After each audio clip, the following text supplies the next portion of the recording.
Order! Order! You are an incorrigible delinquent at times. Behave yourself, man!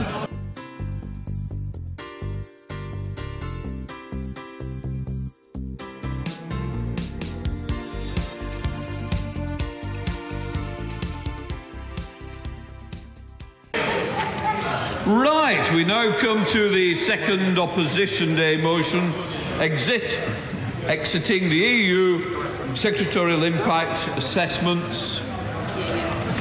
Sir Keir Starmer to move.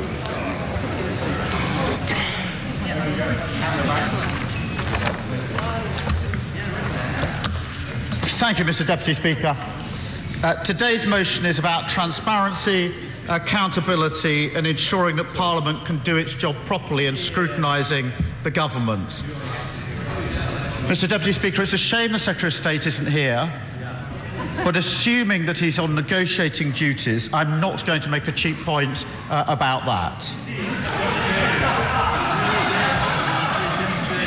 I have had private conversations with the Secretary of State to say that I would make this clear at the beginning of the speech if he was not here. It wasn't a cheap point, it was something I'd discussed with the Secretary of State beforehand.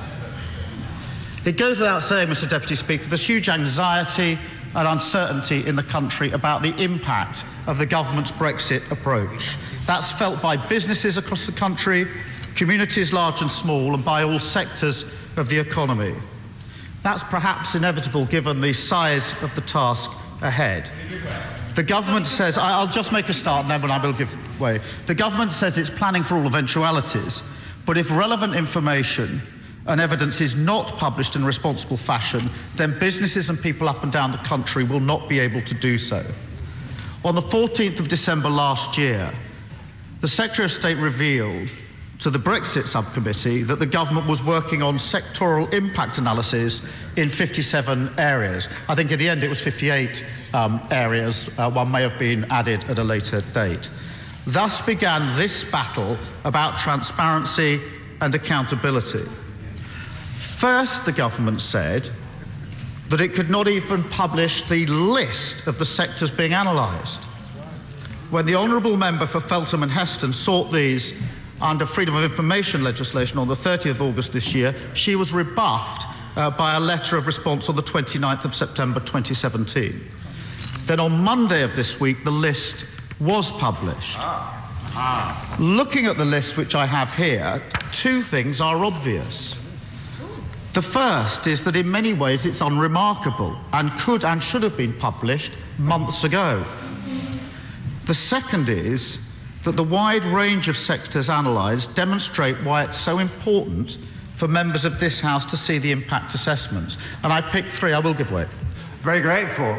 Can you explain why the Labour Party, in the many months of Brexit discussions, hasn't found a single way to strengthen the UK's bargaining position or to expedite the Brexit their voters voted for?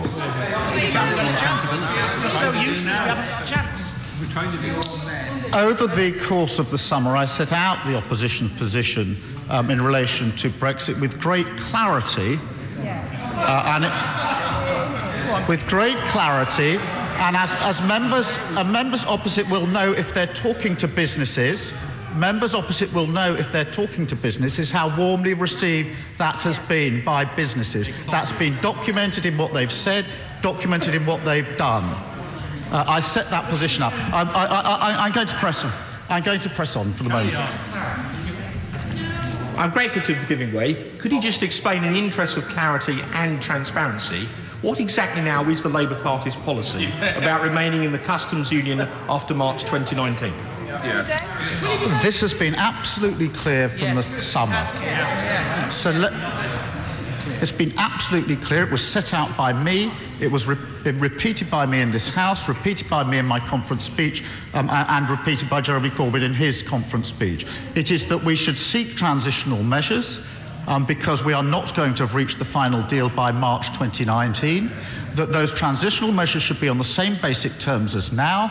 That means in the single market, in a customs union, abiding by the rules, accepting the jurisdiction of the European Court of Justice, exactly as I've set out many, many times, and there's been unity on this side about that transitional position. I'm going to press on with the debate. I will give way. I thank my honourable friend for giving way, and he does not agree with me. It's absurd for these comments from the government side to be coming across, given that we've got a Prime Minister who says one thing about no deal, Brexit Secretary says that no deal is a threat, and Home Secretary says no deal is unthinkable. And why this issue about transparency is absolutely crucial is that we're talking about 29 million workers here, 88% of the economy, and we don't know what those studies say. They should be published. Well, I'm grateful for that intervention. I was going to just highlight 3 sectors on the list: construction and engineering, where I think there are 2.9 million jobs involved, medical services and social care, where there are 3 million jobs involved, and pharmaceuticals, where there are 50,000 jobs involved. So even taking 3 of the 58 sectors, it's obvious why this is of such importance. I will give way. To the honourable gentleman for giving way. I agree with him and the opposition that these impact assessments should be disclosed. They can be redacted. But I think where we definitely do disagree is about the Labour Party's position. We must be very clear. It started off with the leader of the opposition saying that Article 50 should be triggered on the day after the referendum, and it's flip-flopped around. I'm now delighted that the Labour Party has come across to my way of thinking that we should have a transition period, retaining our membership of the single market and the customs union. I hope they'll go further and to say that we need a final deal that will actually be the single market and the customs union. Well, I hope to see the Right Honourable member in the lobby with us later if that's how she feels on this motion. I have to say that if you look at what the government's position was over the summer, there are at least 5 different versions of it, and it's almost impossible to reconcile the Foreign Secretary's approach with that of others in the Cabinet, and everybody knows it and everybody's commenting on it, and to pretend there's unity in the Cabinet is an absolute pretense. But let me just stick to this. I will give way. I thank him for giving way. I do welcome the transparency that he has provided in relation to the transition period. But could I ask him what the Labour Party policy is after the transition period? Well, I've been very clear about that as well, and what the priorities are, which is jobs and the economy, and that we should retain the benefits of the single market and the customs union. Mr. Deputy Speaker, the last debate just before 4 o'clock got fractures because interventions may or may not have been taken. I've taken pretty well all of them so far. None of them have actually been about the motion yet. I apologise. So they're merely, and my honourable friend. I'm going to press on. The idea that in these sectors, I will give way, and then I will... In response to the honourable gentleman's point, could I formally request that these documents not only be released to his select committee, but to the select committee for exiting the European Union, but also to all relevant select committees, as requested by the Health Select Committee yesterday?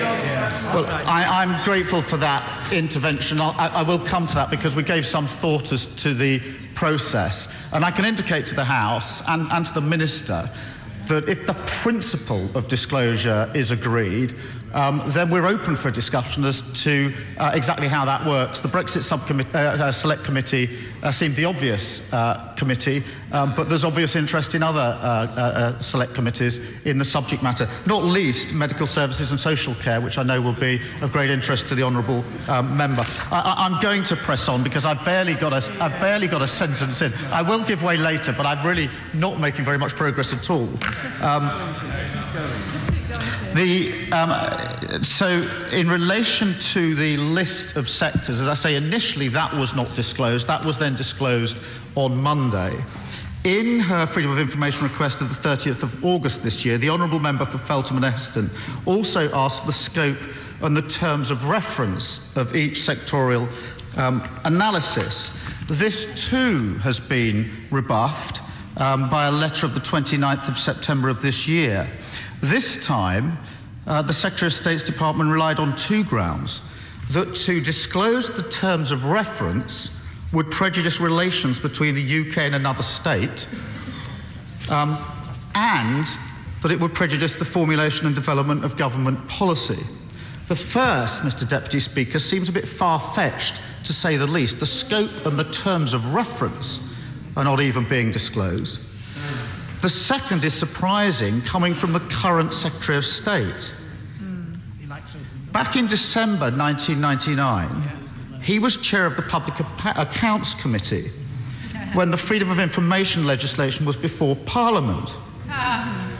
Then, on the backbenches, he intervened strongly in the debates.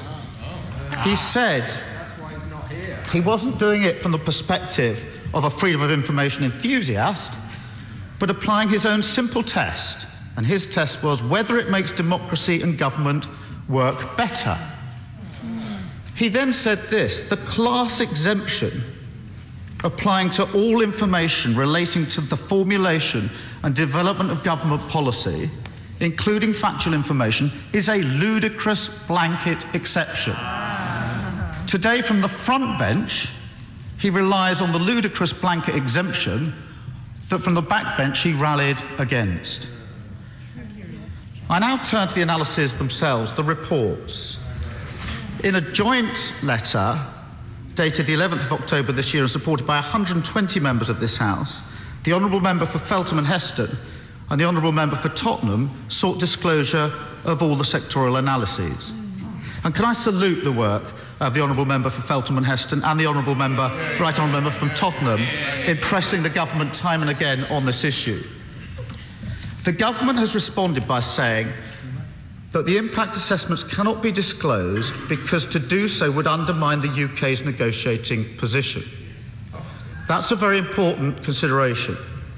And I've accepted all along that the government should not put into the public domain information that would undermine the UK's negotiating position. But it does require some probing and testing. The House will recall that at this time last year, when we, the opposition, were calling for the government to publish a Brexit plan, that was initially refused. It was claimed, guess what? To do so would undermine our negotiating position. Thus, in the exchange on the 7th of November last year, the Right Honourable Member for Leeds Central pressed the Secretary of State to reveal the government's plan, and the Secretary of State said it's no good creating a public negotiating position which has the simple effect of destroying our ability to negotiate. Full stop. The Prime Minister then coined the phrase no running commentary and stuck to it like glue. And so it went on until the 7th of December last year, when we won an Opposition Day motion that the government should publish a plan, and it's not undermined the negotiating position, or at least the publication of it hasn't undermined the negotiating position. The contents may well have done so. So far as the claim that any disclosure will undermine the negotiating position, I also bear in mind what the Secretary of State said to the House of Lords EU Committee last night when he was pressed on this. He said, I don't think you should overestimate what's in them.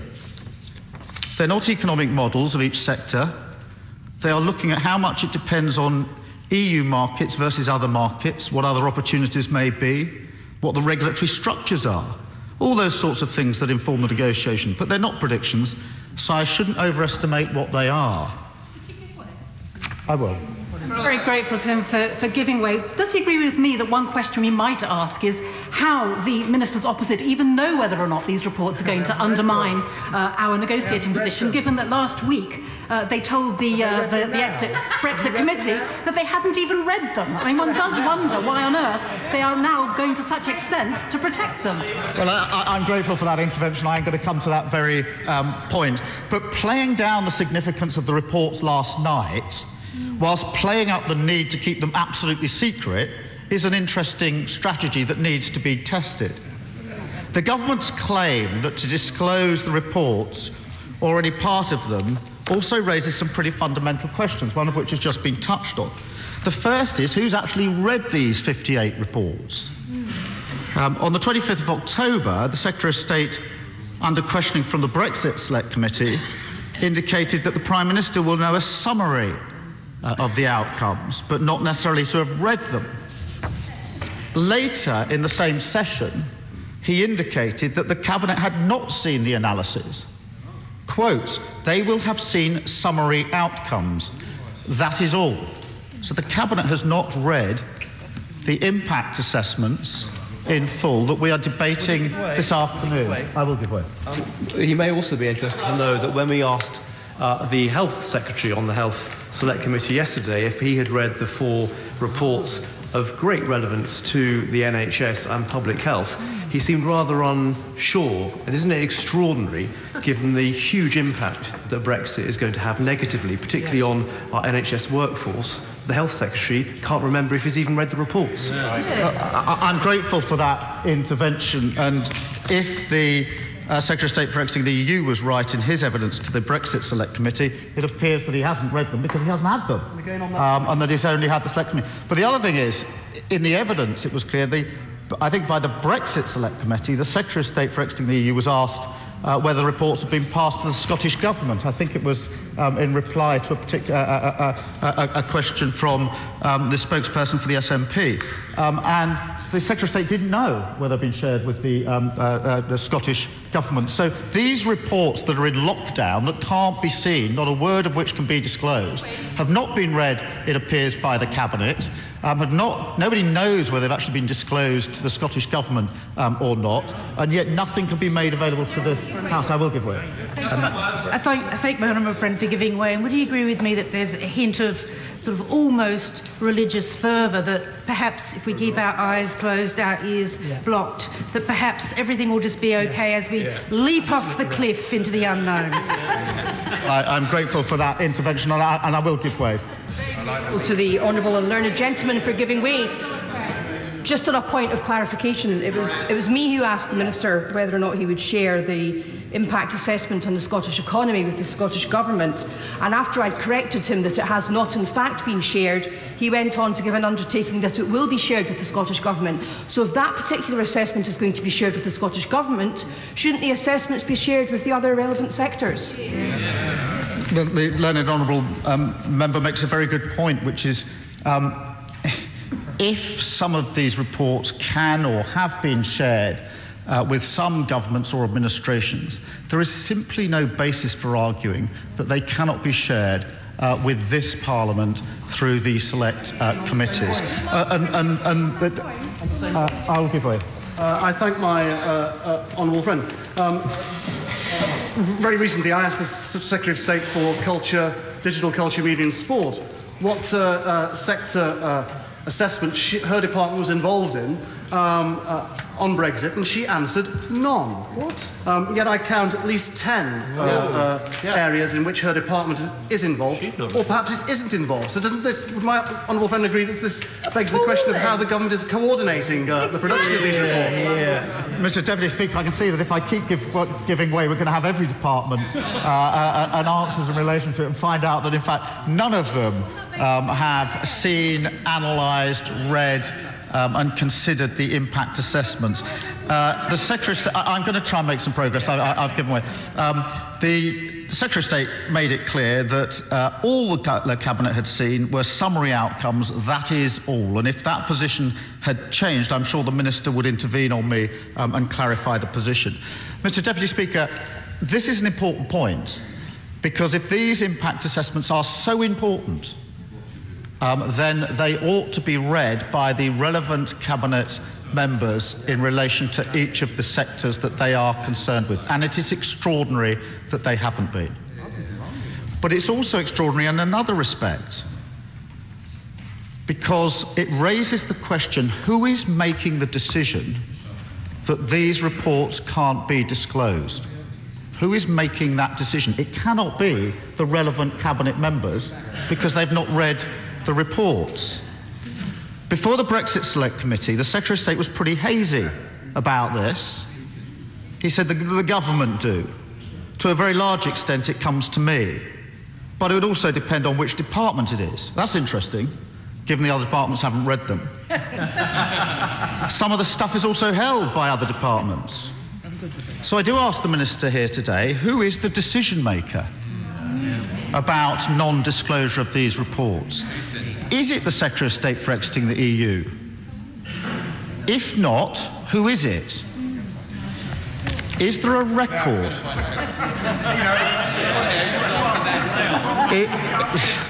I see it. Instructions may be being taken. I'm just going to press. I'm going to just press on with this point, and then I will give way.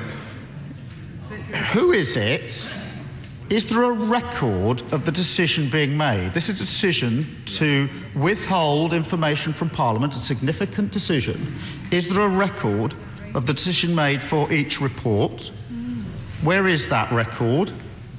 What is the criteria actually being applied? And then this, because a number of us in this House, including myself, will have had experience of handling sensitive information. In my case, very sensitive information about very serious criminal offences.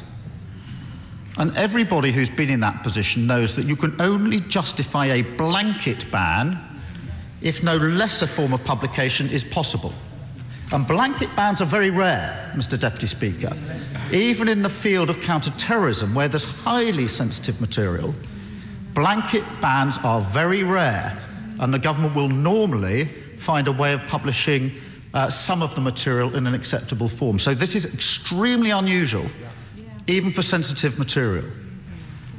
So can I ask the Minister to deal with this? Has consideration been given to redaction of some of the material that's sensitive? I'll just finish this point and then I will give way. Has consideration been given to a summary being provided to Parliament? That's not uncommon in sensitive criminal cases. Can the gist not be given? Or are we seriously expected to believe that not one paragraph, not one sentence, not one word can be disclosed to anyone in this House? I'll give way because I said word.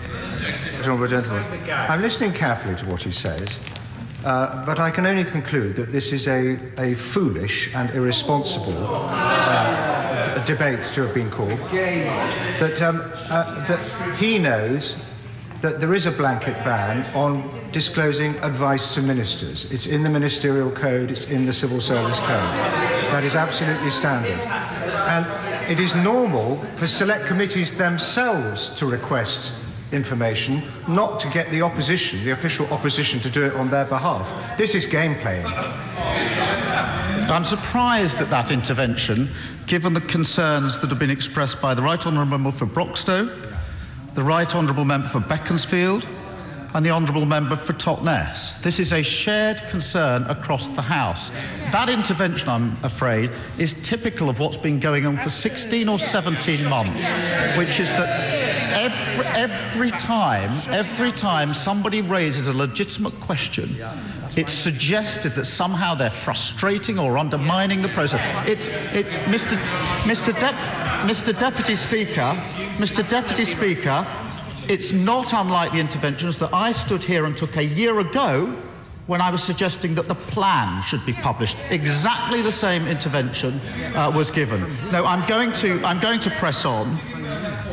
Mr. Deputy Speaker, this is lockdown. This is lockdown, a blanket ban, and if the exemption for ministerial advice was being relied on, it is curious that that is not in the letter in response to the Freedom of Information request. That is not the grounds that is actually being relied upon. That is why we brought this motion to this House. No, I'm going to press on. Carry on. Now, Mr. Deputy Speaker, you'll have seen the order paper for today. Coming from someone such as myself who thinks that we should catapult Parliament into the 21st century, the wording of the motion is a little odd. The motion borrows widely from parliamentary procedure used to require government ministers to lay before the House or a committee a specific document.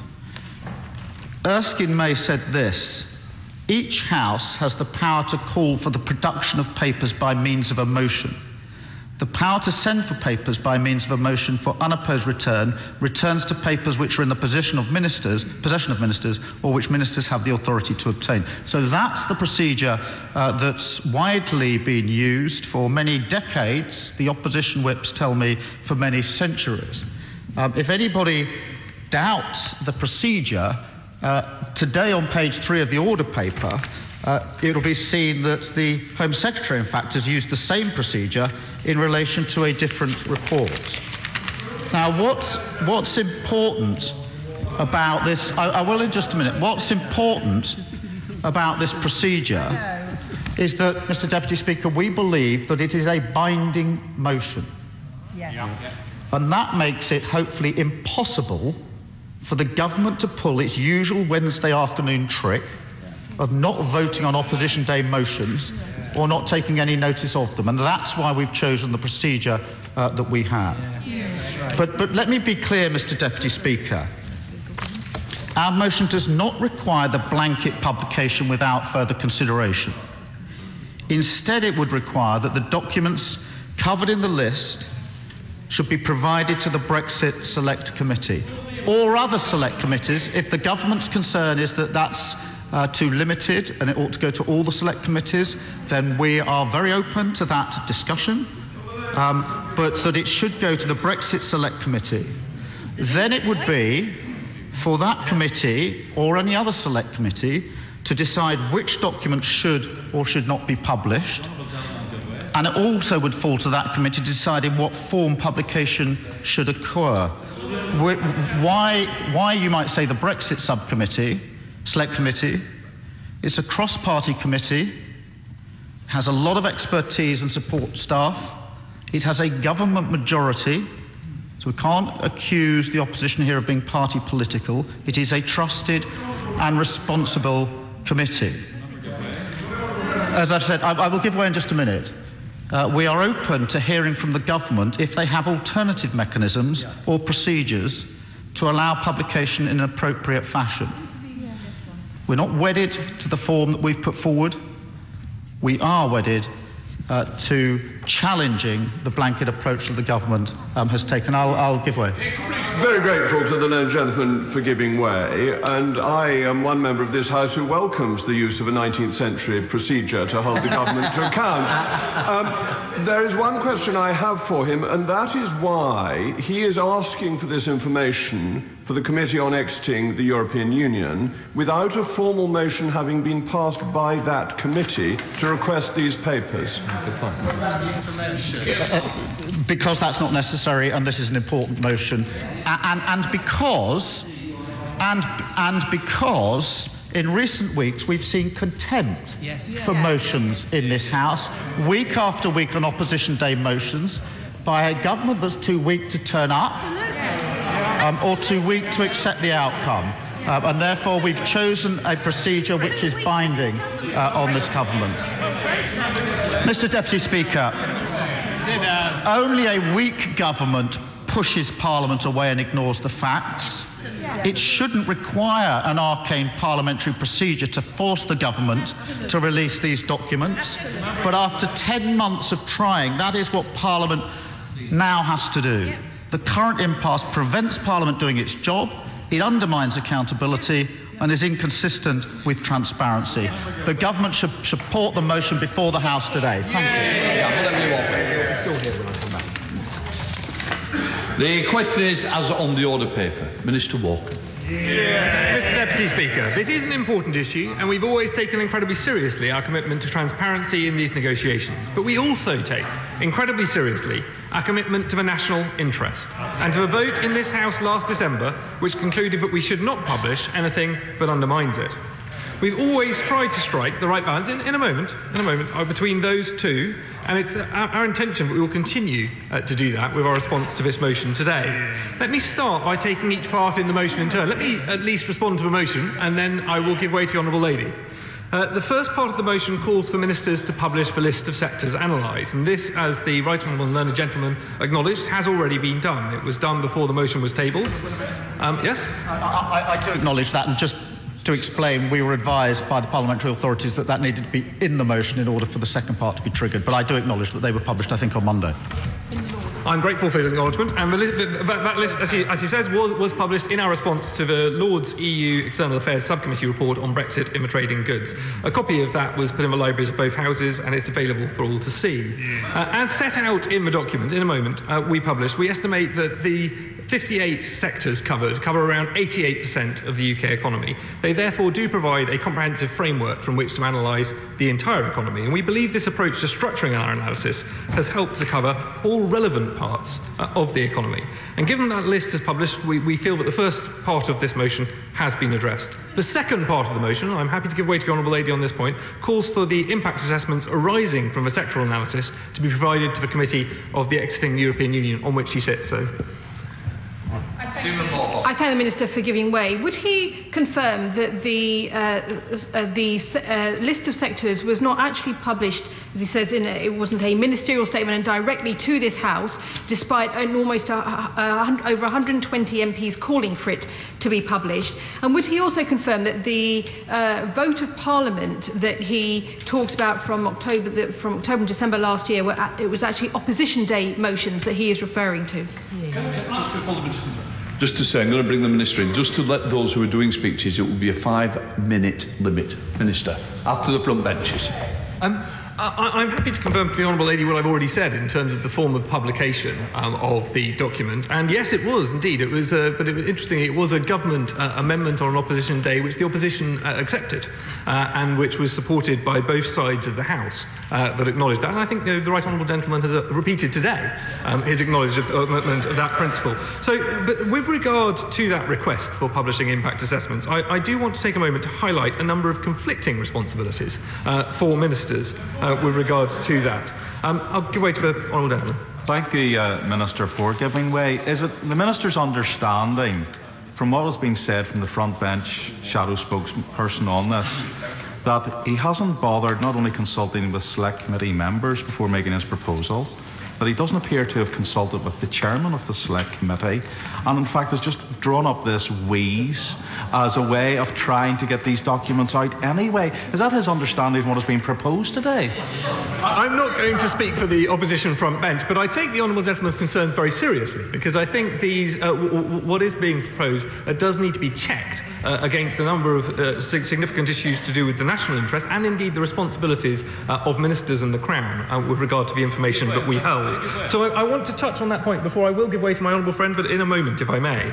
The government recognises that Parliament does have rights relating to the publication of documents. That is one of the reasons why we've always been as open as possible with Parliament. But in this case, the opposition have taken an approach based on an obscure parliamentary rule which was not generally in use for these purposes since the 19th century. When used, it is mostly used to ensure the publication of information that is now provided regularly by Parliament to the government as a matter of course. Happy to give way to my honourable friend. In fact, my honourable friend, who's making a very powerful and persuasive argument, I noticed a flurry of activity on the Labour benches while the chairman of the Select Committee is asked to confirm his interest in this matter. But does he not agree with me that the right process is not being followed? Because the right process is the Select Committee should have a discussion about it. The Select Committee should make the request. The Select Committee should then come to this House and ask for it, not to try and short-circuit it. So what is being done by the opposition is a misuse of the processes of this House. My honourable friend makes his point powerfully. I'm sure we will hear from the chairman of the Select Committee in due course. As the right honourable learned gentleman on the front bench knows, ministers do have a clear obligation not to disclose information when doing so would not be in the public interest. In this case, the public interest is also the national interest. The key national interest is ensuring the best possible outcome from our negotiations with the European Union. And as the right honourable gentleman himself accepted in his speech earlier, that putting all the information in the public domain could undermine our negotiating position. Furthermore, we have to consider the ability and the importance of ministers receiving unvarnished advice without the risks of it being published. This is particularly relevant in this space, given that much of the development of this analysis has helped to inform advice to ministers regarding our exit of the European Union. If this motion were to pass, we would need to reflect on these various constraints and conflicting responsibilities when it comes to passing information to a Committee for Exiting European Union. And I take note of the points that the Right Honourable and Learned Gentleman made about looking at redaction or summary as approach to that. And I think given the generosity of the approach that he's taken in that regard, we will not be opposing this motion today. But I do say that We need to look at the content of the analysis, and as he quoted the Secretary of State before the Lords EU Committee yesterday, there has been some misunderstanding about what this sectoral analysis actually is. It is not a series of 38 economic impact assessments. Happy to give way to the Honourable Lady. Thank you, gentleman, for giving me. Does he not think that he and his government have a responsibility to the people of this country who voted either leave or remain to tell them the real impact? And if he does not, that they will not turn on the people who hid the information from them? Will he stop governing in secret and make sure that the people that are running this country and the people who voted have all of the information and the truth? I say to the Honourable Lady, I've always been clear. We have a responsibility to people on all sides of the referendum debate to deliver a successful outcome to our negotiations. But delivering a successful outcome to our negotiations for the whole country does require keeping some information confidential for negotiations. I thank him for giving way. Does he agree with me that whilst the Right Honourable and a learned friend opposite is self-evidently an expert lawyer, he is quite clearly a very lacking negotiator, because putting this level of information potentially into the hands of the people we are negotiating with could very seriously undermine our ability to do the right thing for the British people. Absolutely. My honourable friend absolutely makes a key point here, is that it is very important that as we approach these negotiations, we do so with a firm view of the national interest in mind, and my honourable friend makes this point powerfully. I will give way to my honourable friend. For the Minister for his excellent speech, but he has told us that the government will not seek to vote against this motion. And on that basis, this motion will be passed.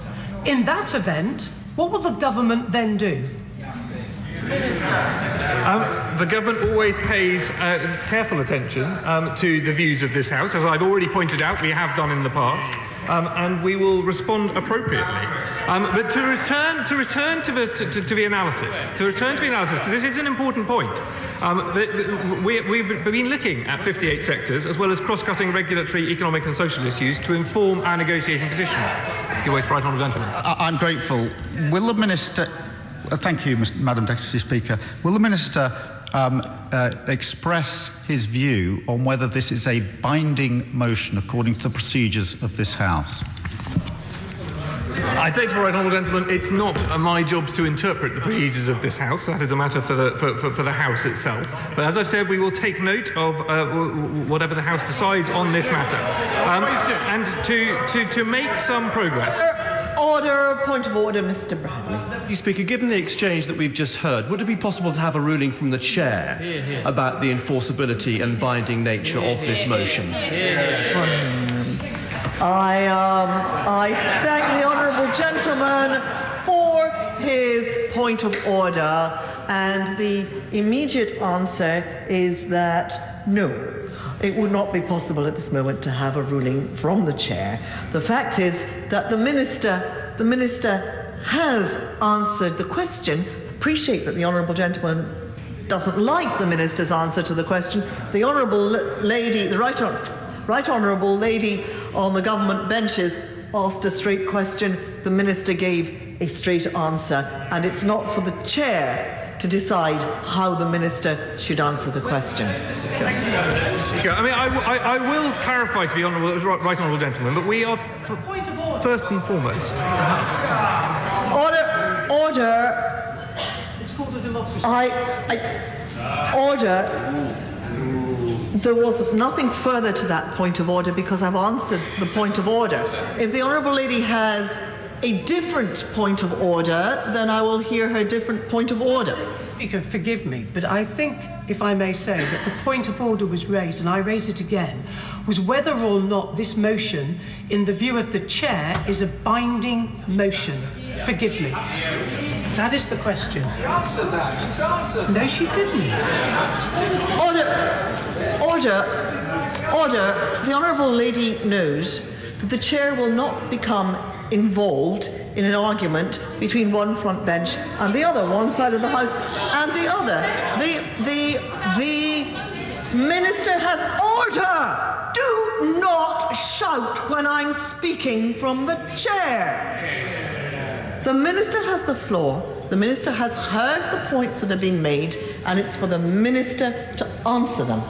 Minister. Deputy Speaker, the House...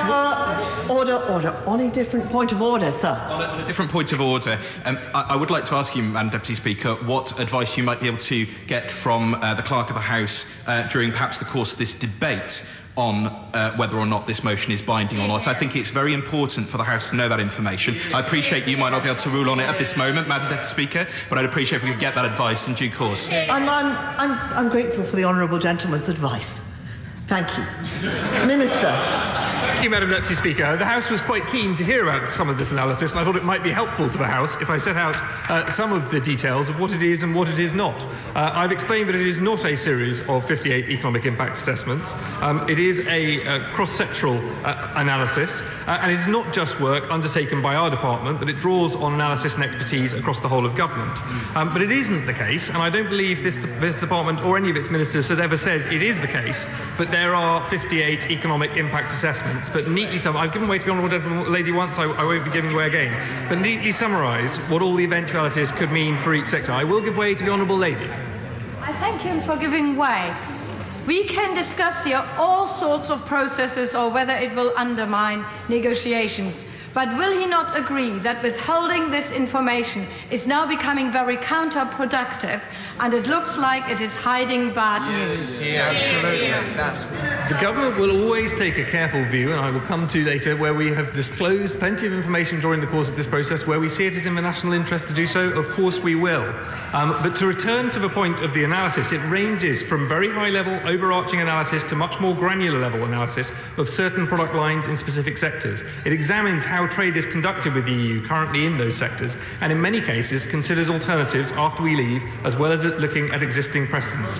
This analysis is constantly evolving, as we discussed at the Select Committee just the other day, and being updated based on our discussions with industry and our negotiations with the European Union.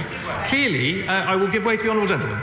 Extremely grateful for giving way. Is it still his contention that businesses will have exactly the same benefits outside the single market in the EU as we have inside? I'd say to the Honourable Gentleman, I don't think I have personally ever made that contention, but I think what we do need to do is ensure that businesses have the best outcome from this whole process. And with that in mind, it is very important to note that this analysis is closely tied to our negotiating position. There is therefore a significant chance that it will be detrimental to our interest in negotiation to publish all of the analysis in full, as the Right Honourable Gentleman has acknowledged. I notice there is a man of reading all of your documents over your shoulder. Is that in order for somebody to read the advice you're getting from there? He's sitting there right now doing it. I think that's rather out of order. I am extremely grateful for the protection of the Right Honourable Gentleman.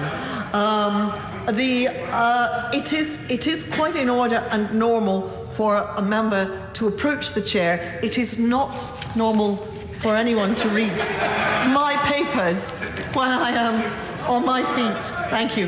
Minister. Thank you, Madam Deputy Speaker. It's been a lively session so far.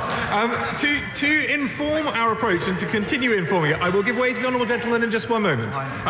We are conducting a comprehensive programme of engagement with businesses and third-party organisations, and we're working proactively with industry and with other government departments to have the best information available to negotiate in the best possible position.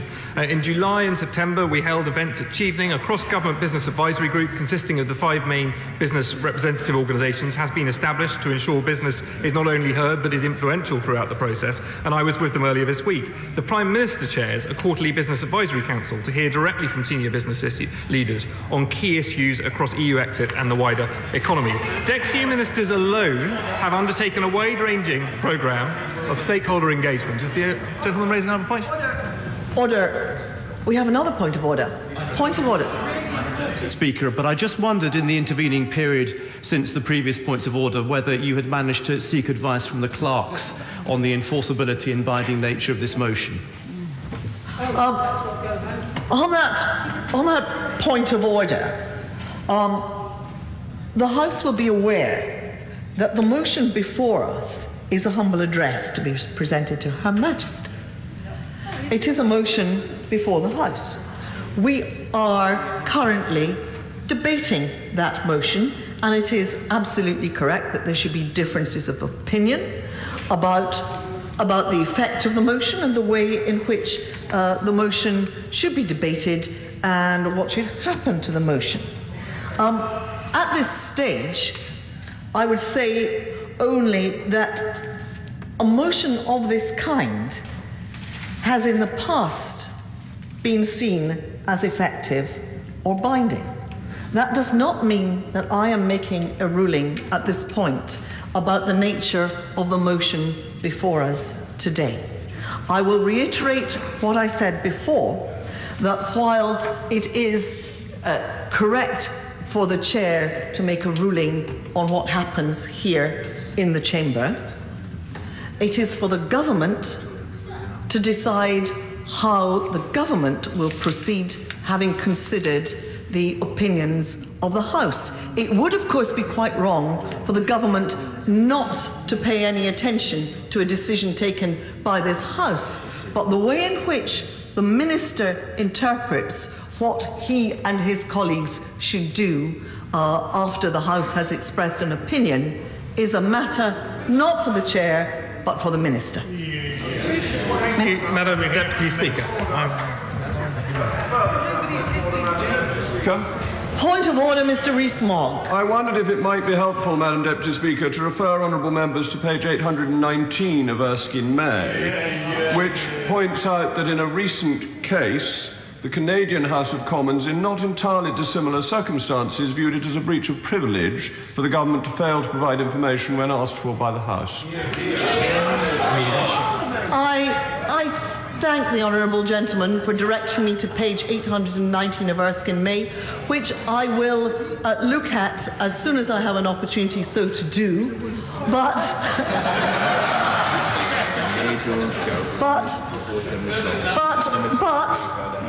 I'm answering the point of order. But the honourable gentleman will be aware of the rules on privilege as I am, and the way in which those rules can be interpreted. And like him, I served for many weeks on a committee not long ago considering the way in which privilege can be applied. And if I were to say that it's a grey area, that would not be an exaggeration. There's no black and white in the way in which privilege is applied. But I thank the honourable gentleman for drawing to my attention the particular point in Erskine May. Point of order, sir.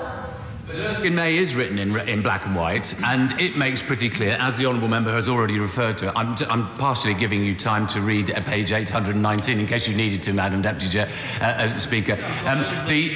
It makes it absolutely clear that if we then chose to, the House could refer each and every individual minister who chose to ignore the decision of the House to the Committee on Privileges, and they could then be suspended from membership of the House. I'm grateful to the honourable gentleman for giving me time, and I must say it wouldn't matter whether Erskine May was written in black and white or green and yellow or purple and orange. The fact is that the rules on privilege are not a matter which can be decided immediately without consideration of all of the circumstances, and I am not going to make a ruling here and now about the way in which the Minister and his colleagues should interpret what is happening in the House today.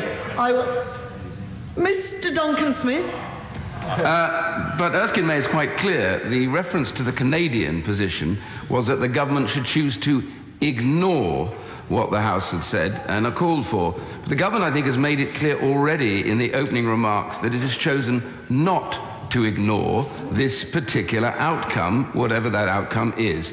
And I think that is clear. The word ignore is very clear. It means to disregard and refuse to reflect on. The government has made it clear that it is not ignoring it, and I would therefore say this tautological debate should now end. I'm grateful to the Right Honourable Member for his point of order. The difference of opinion between the Right Honourable Gentleman and the Honourable Gentleman on the other side of the House and the Right Honourable Lady, who I can hear making further points of order on my right, simply proves the point that I have made to the House, which is that privilege is not a black and white matter. privilege and the way in which it is interpreted is a matter that takes some consideration, and that I will reiterate that I will not make any ruling from the chair which has an effect right now on this minister in this chamber, but I am now making a ruling that this is a short debate, that there are many matters to be discussed, that I have a long list of names of people who wish to participate in this debate, and I will take no further tautological points of order. I want to hear what the Minister has to say, and I suspect that everyone else wants to hear what the Minister has to say. Yeah. Minister! Very grateful, Madam Deputy Speaker. It's good to know that someone wants to hear what the Minister has to say. Ministers have been engaging with businesses up and down the country, including attendance at 50 round tables and over 250 bilateral meetings, as well as many more with other government departments. And these interactions help to inform and supplement our analysis. I will give way to the Honourable Gentleman, who I promised to give way to, and then to the Honourable Lady, and I'm afraid that will then be it. I'm very grateful to the Minister for giving way. He's confirmed in the debate that a report has been prepared on the impact on the Scottish economy. Has a similar report been prepared on the impact on the Welsh economy? If so, has it been shared with Welsh ministers? And if not, why isn't there such a Welsh report? I would refer the Honourable Gentleman to the comments I made earlier about the nature of these reports. I did not say that there were reports on the Scottish or Welsh economy. I said that these are cross-cutting reports based on sectors across the whole of the UK. But of course there is, within the JMC process, the opportunity to discuss with the government the analysis which we are conducting. And I think we want to make sure that that can move forward. I will give way to the Honourable Lady in just 1 minute, but if you would allow me just to finish the point on business engagement, I will then be happy to give way as I promised to do. But these interactions with business up and down the country, every part of the country, help to inform and supplement our analysis. It is an important point that shouldn't be glossed over lightly, but much of the information that businesses share with the government on these issues is highly commercially sensitive. They have a right and an expectation that that information will be treated in the utmost confidence, and in none of our meetings and engagements was it suggested that the information provided by businesses could be published as part of a government analysis. Now, I will give way to the Honourable Lady, as I promised to do. I thank the Minister for giving way, and he must accept that the impact of Brexit will not be uniform across the country, which is why the Chancellor acknowledged that not only have the government carried out sectoral impact assessments, but have looked at regions too. So will the Minister explain what information the government is going to release about the impact on different regions of the UK, not only so that we can understand the impact of Brexit, but can prepare for it as well? Order. In addition to not having lots of tautological points of order, we will also not have any more extremely long interventions. Short interventions. We will not have any more extremely long interventions because it's simply not fair to the people who want to speak later in the debate. Minister. I'm grateful, Madam Deputy Speaker, and I'd say to the Honourable Lady that I have spoken about the nature of our analysis. This motion refers to sectoral analysis. I think that is what we are focusing on today. But I do want to come to the issue here of that the motion also speaks about the Select Committee for exiting the European Union. And I would, if the Honourable Gentleman will give you a moment, I look forward to hearing from the Right Honourable Gentleman and perhaps from the Right Honourable Learned Gentleman on the front bench as well, what discussions he had with that committee before this motion was tabled. But perhaps the chair of the Select Committee in his comments later on could provide some suggestions to the House as to how the committee could safeguard the confidentiality of information that might be sensitive or prejudicial to the government's committee. And I will give way to the Honourable Gentleman on that point. There's my final intervention I will be accepting. I'm very grateful. Can he make it absolutely clear to the House, when this motion is carried today, will the government provide the analyses as requested, as demanded by the House, to the committee or not? The motion has not yet been carried. I will absolutely take note of the decisions of this House, as ministers always do, and we will respond in due course. The government has consistently, I won't give way again, I'm afraid. The government has consistently published information where we believe it is of a national interest to do so. We've already published 14 papers to address the current issues in the talks and to set out building blocks of the relationship we would like to see with the EU, both as we leave and into the future. These papers represent represent some of the hard work and detailed thinking that has been going on across Whitehall over the last 12 months. In addition, we have published technical notes shared with the European Union and may agree further joint publications with the EU as part of the ongoing negotiations. But we must not forget that this House has voted repeatedly not to disclose material that could damage the United Kingdom's position in negotiations with the European Union. Not only is this the approach taken by the UK, it is also the approach taken by the EU in its own negotiations. The EU's own approach to transparency in trade negotiations says, and I quote, "A certain level of confidentiality is necessary to protect EU interests and to keep chances for a satisfactory outcome high. When entering into a game, no one starts by revealing his entire strategy to his counterpart from the outset. This is also the case for the European Union." This once again drives home the need for a balance between transparency and securing the best outcome in the negotiations. Madam Deputy Speaker, as the House will understand, there are many thousands of documents being prepared across government with regard to our exit from the European Union. The release of some of these, I won't give away again to my honourable friend, the release of some of these would not undermine our negotiating position, though others might have more of an impact. The House will appreciate that the more information that is shared more widely, the less secure our negotiating position and the harder it becomes to secure the right deal for the British people. The House has the right to require the release of documents, but I sincerely hope in what is requested in terms of how they guarantee the necessary confidentiality going forward and how much is requested by the opposition spokesman, the Select Committee and the House will be mindful of the job that ministers need to do. That job is to secure the vital national interests of the United Kingdom as we negotiate our departure from the European Union. Peter Grant. Thank you very much, Madam Deputy Speaker. I welcome the chance to contribute to this debate, and I hope that we can concentrate on the fundamentally important matter at hand. This is not a debate about which party's position on Brexit has been more chaotic. It is a debate about the importance of making sure that Parliament and the public have information to which they're entitled in order to hold all of us to account. I was reminded by my honourable friend a few minutes ago, what a pity that these analyses weren't available before the 23rd of June 2016. What a pity. That would have been nice. I thank my honourable friend for giving way. Yes. From Ben's Does he agree with me that the government and those in the Leave campaign had a moral and ethical duty to do that work? To give a proper timescale, as we called for at the time in the Brexit debate. And does he think that those assessments were not published because they're scared of the truth or because they wouldn't fit on the side of a bus? Or both. I suspect it may have been all of the above and more reasons beside. But isn't it ironic that yet again, in response to a decision that was supposed to restore sovereignty to Parliament for those who believe in such an idea, that it now appears that even the Parliament that exercises sovereignty on behalf of Her Majesty doesn't have the right to instruct the government to make representations to Her Majesty on our behalf. We can ask, and the government can simply, well, they can't ignore, but they can say, no, we're not doing it, which apparently is not the same as ignore. What an utter shambles of a way to run a sweetie shop, never mind a country. Mr Deputy Speaker, I've been a very long-standing supporter of open government and of freedom of information. I remember, as an SNP opposition councillor, being in the strange position of enthusiastically supporting legislation put forward by the then Labour Lib Dem coalition in the Scottish Parliament against complaints from Labour councillors that it was somehow going to undermine the working of the council. I believe that the improved public availability of information always leads to better government. The number of occasions when information needs to be restricted or for some information needs to be redacted, that should be seen very much as the exception rather than the rule. I'll have to give way. I'm grateful to him for giving way.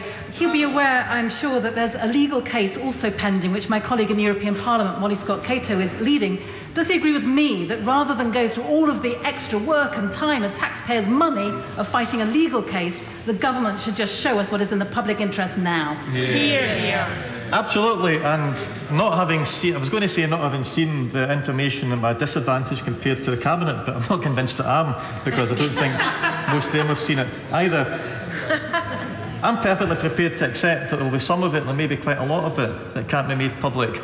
I don't think there's a document that exists that cannot be made public in any form if you really want to give the public the information. There are always ways in which sensitive details can be removed. It's been commented that it's public information paid for by the public, produced by a public organisation whose only reason for existence is for the benefit of the public. As I said, I always take the view that it should be disclosed where possible and withhold only where necessary. In fact, my view of freedom of information was very eloquently expressed 250 years ago, and I'm pleased that Madam Deputy Speaker is still there, although she's no longer in the chair. Here's freedom to them that would read, here's freedom to them that would write.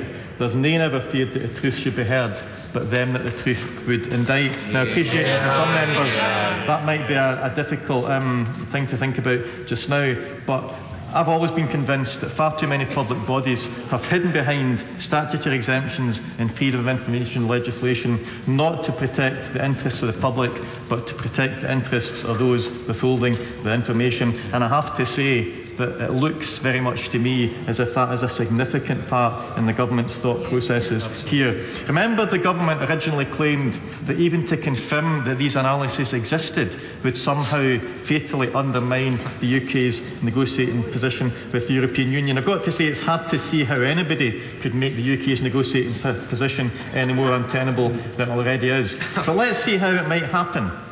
Let's see how making any of this information available might weaken the UK's position. It seems to me there's three scenarios. Scenario one is that this secret information actually shows that the UK's position is a lot stronger than any of us suspected. We don't know, it might be possible, it could be. That means that instead of negotiating from a position of weakness, the UK is negotiating from a position of considerable strength. How does it weaken our negotiating position if those on the other side of the table don't think that we're weak, that they think we are strong? It doesn't. So scenario one, it's in the UK's interests for the European Union to have the information. Scenario two is the analysis simply confirms what everybody knows and what analysis from everybody else under the sun has already indicated, that leaving the European Union is seriously bad for the UK economy, it's seriously bad for us socially and culturally, and it will weaken our reputation worldwide, emboldening other potential trade partners to push for ever more difficult and damaging trade deals when we have to go cap in hand to look for them. I'll happily give way. Does he think it's at all possible to have a worse fishing policy to do more damage to the Scottish fishing industry out of the EU than in? Why doesn't he speak up Brexit? Because it has lots of great features. That's what you're going to give us. Let's see it. Mr Deputy Speaker, I don't think it's possible for any government to sell out Scotland's fishing industry in the way that the UK government did 30 years ago. A matter of public record, which of course could not be made known to either the fishing communities or anyone else for 30 years because it was covered by the Official Secrets Act at the time. That is the reason why governments withhold information for as long as possible. It's not in the interests of open government, it's to protect them from proper scrutiny of the public. But back to scenario number two. If it shows exactly the same as everyone already knows, then how can producing more evidence to confirm what they already know possibly damage the UK's position? It can't. So scenario 2 out of 3, it can't cause any damage. Scenario 3. Point of order, Ian Paisley. Thank you, Mr Deputy Speaker. I wonder if you're able to rule on this matter before there's any more confusion added to the debate.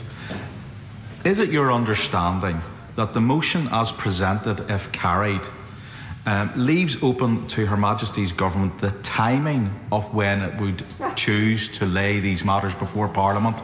And if that is the case, it could lay the matters before Parliament after the negotiations. Yeah, and have The answer is it's for the government to respond, not for me on the point. The fact is there has been a question whether it's binding. The debate is binding, but it is only binding to be carried forward. Right, let's have no more ado. Peter Grant. Thank you, Mr Speaker. The third scenario, and the scenario that many of us are now becoming increasingly convinced is what has happened, is that a detailed analysis indicates that the damage caused by Brexit could be even worse than any of us had previously feared. And yes, that would weaken the UK's negotiating position. That would fatally undermine the UK's negotiating position. It may well be the analysis shows that Brexit is such a catastrophic decision that we shouldn't do it at all. What kind of government in possession of that information would choose to hide it rather than to act on it? It seems to me that the only scenario in which releasing any of the information can possibly undermine the UK's position is if that information shows that the damage caused by Brexit is worse than any previous analysis has indicated. Very good, gentleman, for giving way. Isn't there an unattributed briefing of a minister who said we either destroy the Conservative Party or we destroy the country, which was their choice of word, and in this case they're perhaps choosing to destroy the country before they destroy the Conservative Party by hiding these documents? Here, here. Well, I couldn't comment on that particular quote, but there have been plenty of instances throughout the Brexit shambles when it's been very clear that the government were acting in the interests of unity of the Conservative Party rather than in the interests of the United Kingdom. Exactly. Not that their attempt to retain unity in the Conservative Party has been overly successful, I have to say. Mr Deputy Speaker, last week the Secretary of State for Brexit got himself into a real muddle when he was asked about whether the government intended to make any of this information available to the devolved governments, in particular whether the assessment of the impact in Scotland would be shared with the Scottish Government. Under questioning from my honourable and landed friend from Edinburgh South West, at first he seemed to cast doubts on whether the assessment existed at all. Then he admitted that it probably existed, but he wasn't sure that it would ever be shared with anybody. Then he assumed that it has already been shared with the Scottish Government. It hasn't, by the way. And finally acknowledged that it hadn't been shared yet, but that it would be eventually. And thereby, by a process of elimination, or maybe by accident, he managed to say the same as his colleague, the Secretary of State for Scotland, had said to the Scottish Affairs Select Committee 24 hours previously. And it's concerning but not surprising the Minister today appears to have departed from that again. It seems that as soon as you get two ministers that agree on something, a third one has got to disagree with it, almost on principle.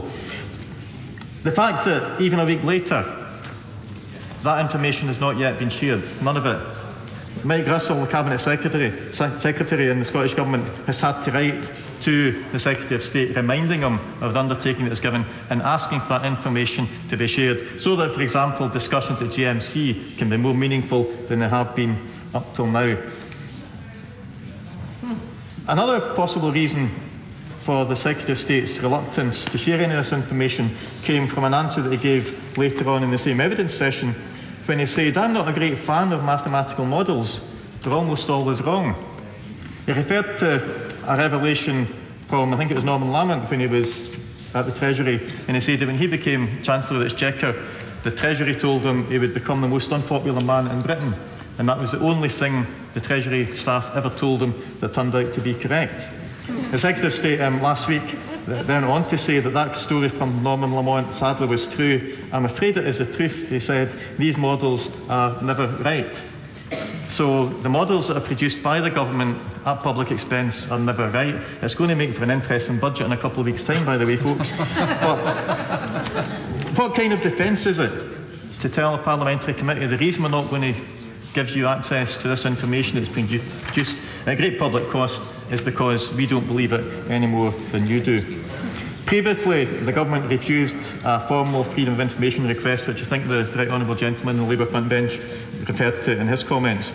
Refused even to admit or confirm whether or not some of these analyses existed, because they were concerned that even to confirm that such documents existed, to confirm that such analysis had taken place, might lead some to take precipitate action as a result.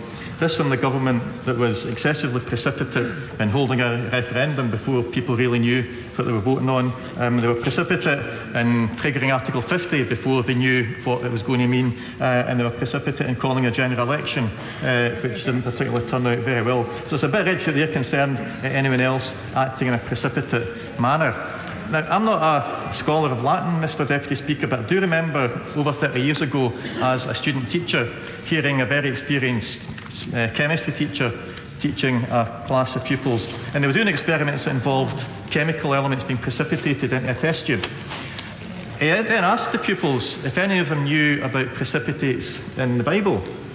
And he explained to them, because he was of a generation that could probably recite the Bible in English, Latin, and probably in Greek as well, that the word precipitate came from the Latin word praecipitare. And se praecipitare was a verb that was used in the Bible to describe the actions of the Gadarene swine as they launched themselves off a cliff edge. Brilliant. Mr Deputy Speaker. I will never cease to be amazed at just how many prophecies in the good book come true sooner or later. Because, Mr. Deputy Speaker, the government have been precipitate through this entire sorry affair.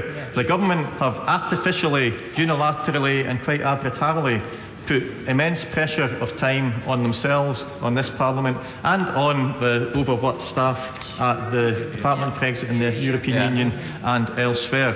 Fantastic. It's no defence against that chaos. It's no defence against the repeated display of incompetence we've had from the government. To now say that we can't trust the public with information that exposes the full damage that their incompetence will have caused. The electorate was sophisticated enough to understand that although they voted in the referendum for the government's aid, we can still be in the single market throughout the European Union, that the government didn't mean it. The electors in East London were supposed to be sophisticated to know that when a government minister told them, if we leave the European Union, we'll stop immigration from the European Union, and those who get family in Bangladesh and India and Pakistan will be able to bring them over to replace them. The electorate in East London were sophisticated to know that that was rubbish. The electorate was sophisticated to know that when a now government minister promised £357 million more for the health service, that was Boris being Boris, and they were supposed to be sophisticated to know that we never believe anything the Foreign Secretary says. Well, they don't need to be too sophisticated to realise that, I suppose. So the electorate are sophisticated enough to have known that all the promises that were made before the referendum really didn't mean anything. And yet they're not sophisticated or educated or intelligent enough to look at an impact assessment or a summary of an impact assessment and to make their own decisions about the competence and the re-electability of a government that has got us into this mess in the first place. Mr. Deputy Speaker, without even having seen it, I believe that the reason this information is not being made widely available is because it demonstrates beyond any shadow of a doubt that leaving the European Union is the wrong way to go. Leaving the single market would be catastrophic for these islands, and that the government should change their course before they follow the Gadarene swine over that cliff edge. Just to help the Chamber, if we can have less interventions, those people who are on the speaking list to intervene, I will put them lower down to try and make sure we get fairness. John Redwood, 5-minute limit. Mr. Deputy Speaker, I rise to support the government. I'm delighted that they don't want me to vote against the motion. I'm very happy to accept their guidance on that. I'm someone who usually favours full disclosure and publication of interesting information. But I would urge ministers not to reveal anything which could damage our negotiating position in any way. And I do think it is cavalier to the point of irresponsible that the opposition wishes to have everything published in the hope that they will find something damaging to the UK position, because all they ever do is run the UK down. All they ever do is to say that we are wrong to want Brexit. All they ever do is they say to their voters, you made the wrong decision, we're going to block it, we're going to dilute it, we're going to slow it down, we're going to try and prevent it. And I, for one, am heartily sick of the complete lack of sensible cooperation with the wishes of their voters that I see by the opposition. But in the spirit of taking back control, if this Parliament insists that it wants to see documents, shouldn't it be allowed to see them? Mr. Deputy Speaker, of course it should see documents as long as they do not harm the national interest. And it is ministers who are charged with the duty of making sure that the national interest is upheld, because it's quite obvious that the party opposite has absolutely no wish to uphold the national interest. And whenever I am debating with them, they're telling me the EU is right, the EU is in a strong position, the EU will grind us down. They should be speaking up for their electors and the jobs in their constituency, because I think Brexit is teeming with opportunity. And when we are asked to talk about sectoral impact assessments, let's hear it for the fishing industry. It's going to be a much stronger, better British industry when we can have our own territorial waters and our own policy. Let us hear Hold on.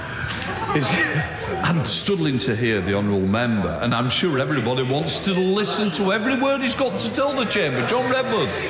Well, they don't like good news, Mr. Deputy Speaker, because then we take the agricultural industry. Isn't it a great tragedy that we have lost so much of our own capacity to make our own food and to grow our own food where our temporal climate allows? and won't we outside be able to have an agricultural policy that allows us to be more self-sufficient so there are fewer food miles travelled and more jobs for British farmers? Wouldn't that be great? Why doesn't the opposition spend a bit of time thinking about how that policy might work and what a big opportunity that will be for that sector if we develop just in such a way? Or wouldn't it be great for quite a number of the sectors in our country if we got that £12 billion a year back as soon as possible and started spending it in the UK? Because I thought the opposition did understand that if you spend more money in a country, you create more jobs and more economic activity. Yet when it comes to the money we send to Brussels, what we ever hear from them is let's keep sending them the money. Let's do it next year, the year after that. Can we find a way to send the money for another 3 years after we've left? It is outrageous that they want to give our money away in this way. I thank the right honourable member for giving way. As the former Secretary of State for Wales, I think he sent £120 million back from Cardiff to London. Will he now support calls from this side to ensure that Wales does not lose out on that money it is currently receiving from Brussels? Wales did not lose out because I wanted tax cuts for Welsh voters as well as for English voters, and that was the whole point of what we were doing. And we had more than adequately funded the health service, where I increased the amount of money, which is something the Labour government in Wales doesn't do. I think my record's rather better than theirs when it came to providing proper provision for the health service in Wales. So what we need to do, Mr. Deputy Speaker, is to have a proper debate on the sectoral impacts and look at the many positives. Look at the many positives there are, so that members opposite can debate in the way I am about the opportunities for us and the way our economy can be better, rather than the depressingly negative way they always proceed, where they are desperate to find some bad information. They come up with two things at the moment, constantly repeating it, which are clearly misleading.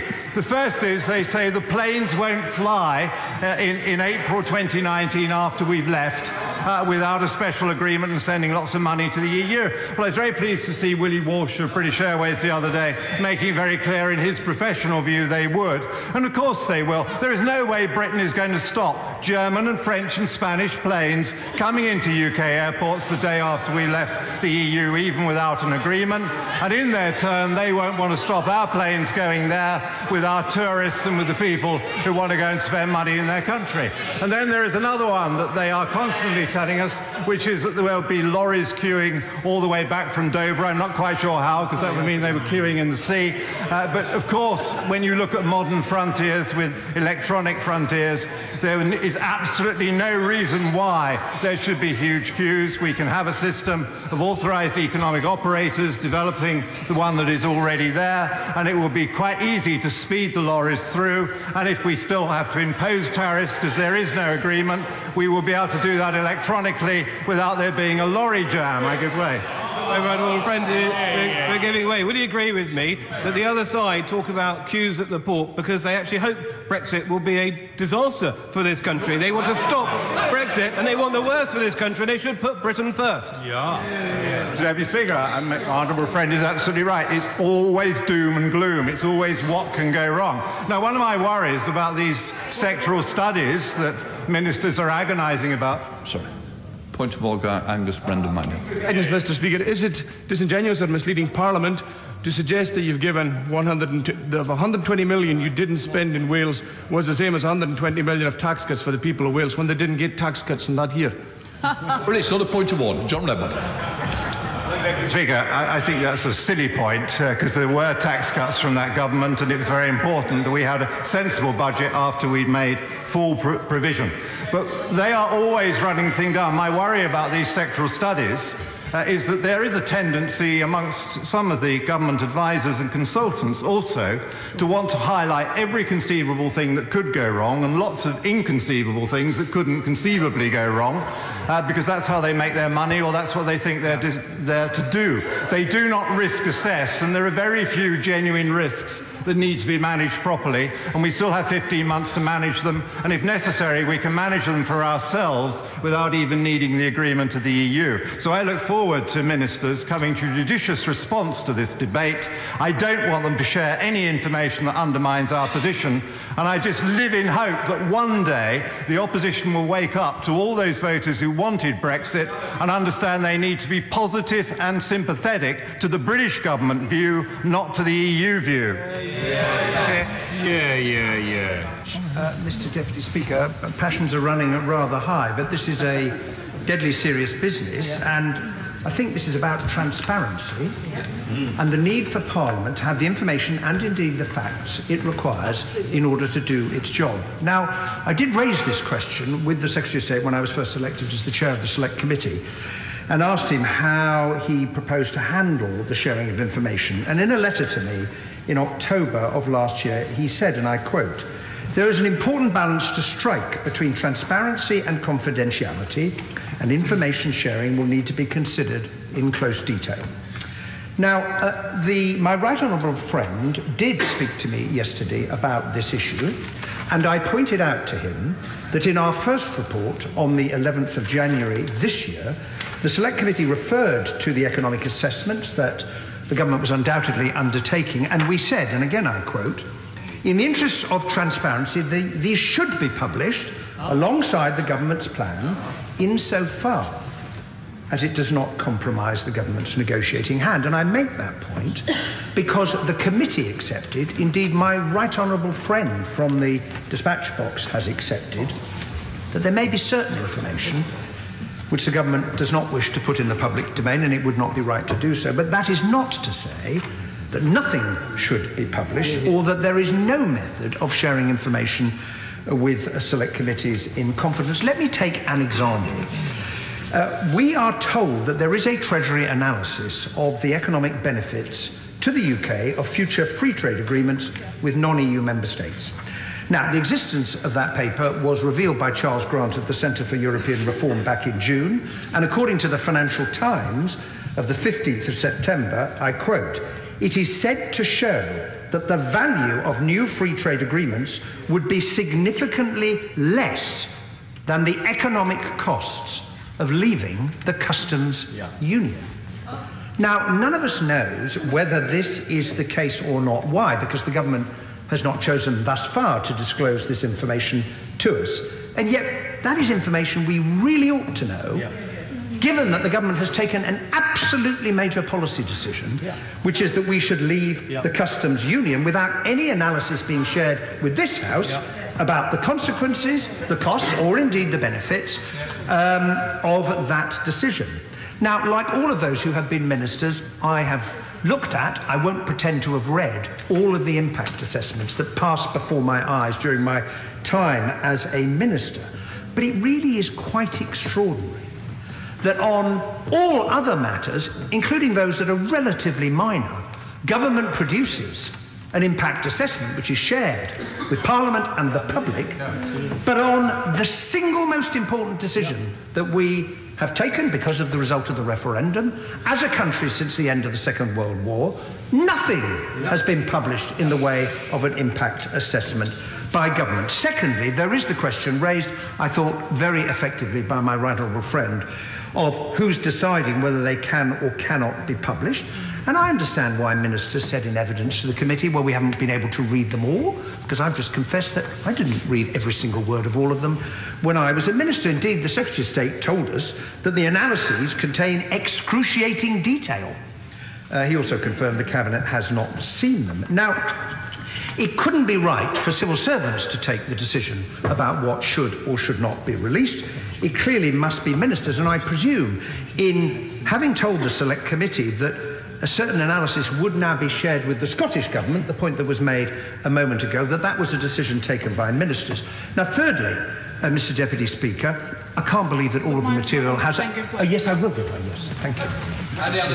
I'm very grateful to my right honourable friend for giving way. The Minister asked in his capacity as chair of the Select Committee what safeguards might be put in place to ensure that information which would be detrimental to the UK's negotiating position isn't released, and I wonder if you could comment on that. I'm very grateful to my honourable friend, and I shall come to that at the very end of my remarks.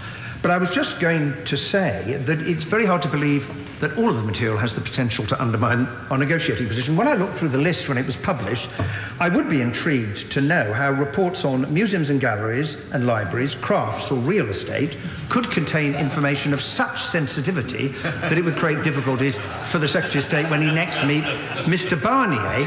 And so if that is the case, Yes, give back the Elgin marbles. Well, I will give way. I think I get another minute. For example, on property, if there was an entirely bogus forecast of big job losses and a collapse in commercial property, that would be a silly thing to do, because A, it would be wrong, and B, it would be negative for our position. It's not for me to argue the government's case, but if it would be a bogus forecast, I'd be very surprised if the government would have put it in an assessment drawn up in... Well, don't tempt me. Please don't tempt me on the subject. So it does raise the question, why thus far has the government had a blanket policy of non-publication?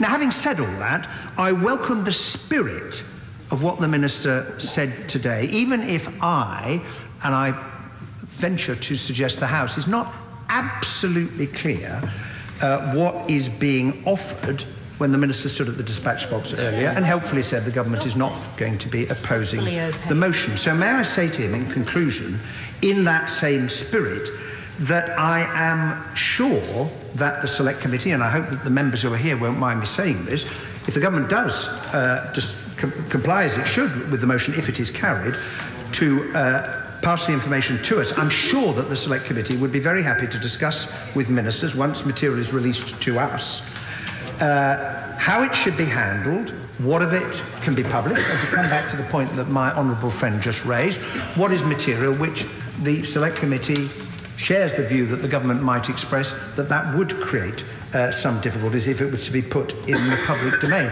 And I hope that offer to the Minister will be helpful as the government gives effect to the motion, if indeed it is carried by the House this evening. Thank you very much indeed, Mr. Speaker, and I rise to support this motion. And I very much hope that this motion is going to be put to the vote, because I shall be walking through the lobbies in favour of this motion. And may I gently say to the Minister, and indeed to the government, that if the government is not prepared to be bound by the terms of this motion, and I'm going to put it in this way, we're not messing about here anymore. This is grown-up, serious stuff. This is no longer some sort of debate on the fringes of politics where people can follow long-held ideological dreams that they've had for decades. The country has voted, 52% of those that voted, to leave the European Union. And people like me accept we're going to leave the European Union. But I'm not going to stand by and see the future of my children's generation, the grandchildren that I hope will follow,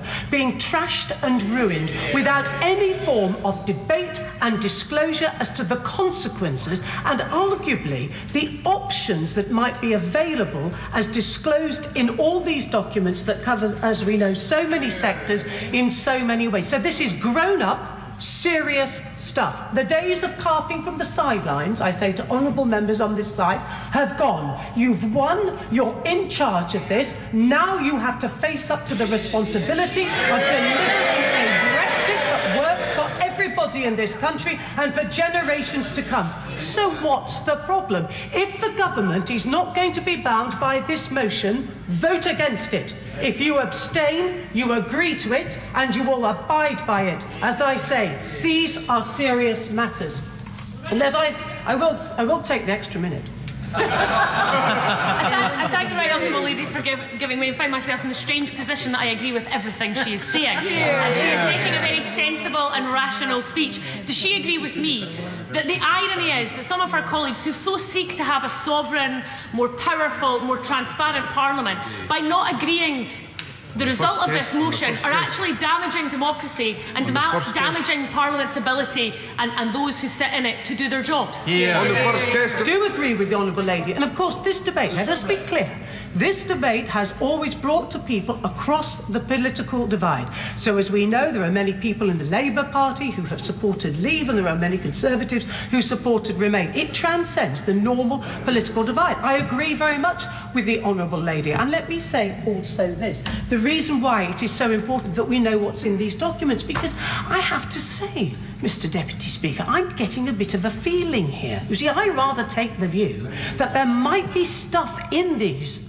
huge impact assessments which perhaps honourable members on this side don't want to put out into the public domain. They can redact every single piece of sensitive, commercially sensitive material in it, as they should. If there's anything that undermines the security of our country, that too must be redacted. But I'm getting a rather strong feeling that if it said that everything in a post-Brexit world, whatever the options might be for that final deal, was going to be brilliant and rosy and wonderful, this wonderful new world that awaits us, I rather get the impression they'd be the first people to stand up and say to the government, disclose these impact documents, let the people see what wonders await them in this wonderful new world post-Brexit. So, what's the problem? And I must say to the honourable member for Wokingham, as he represents all those fishing men and women that live in Wokingham, but I genuinely say to the honourable gentleman, how on earth can he say that we shouldn't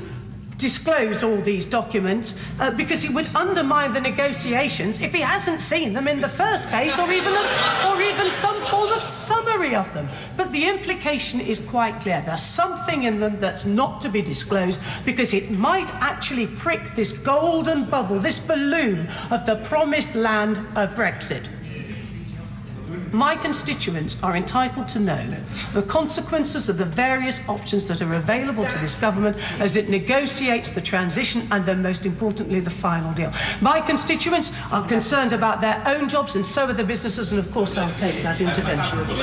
For giving way, and would she agree with me that her constituents, and indeed my constituents, have the right to know the costs of particularly of the no-deal Brexit option? The government are currently refusing to answer parliamentary questions that I've put down, asking how much each department is putting aside for Brexit contingency planning for a no deal. Doesn't she believe that information should be in the public domain?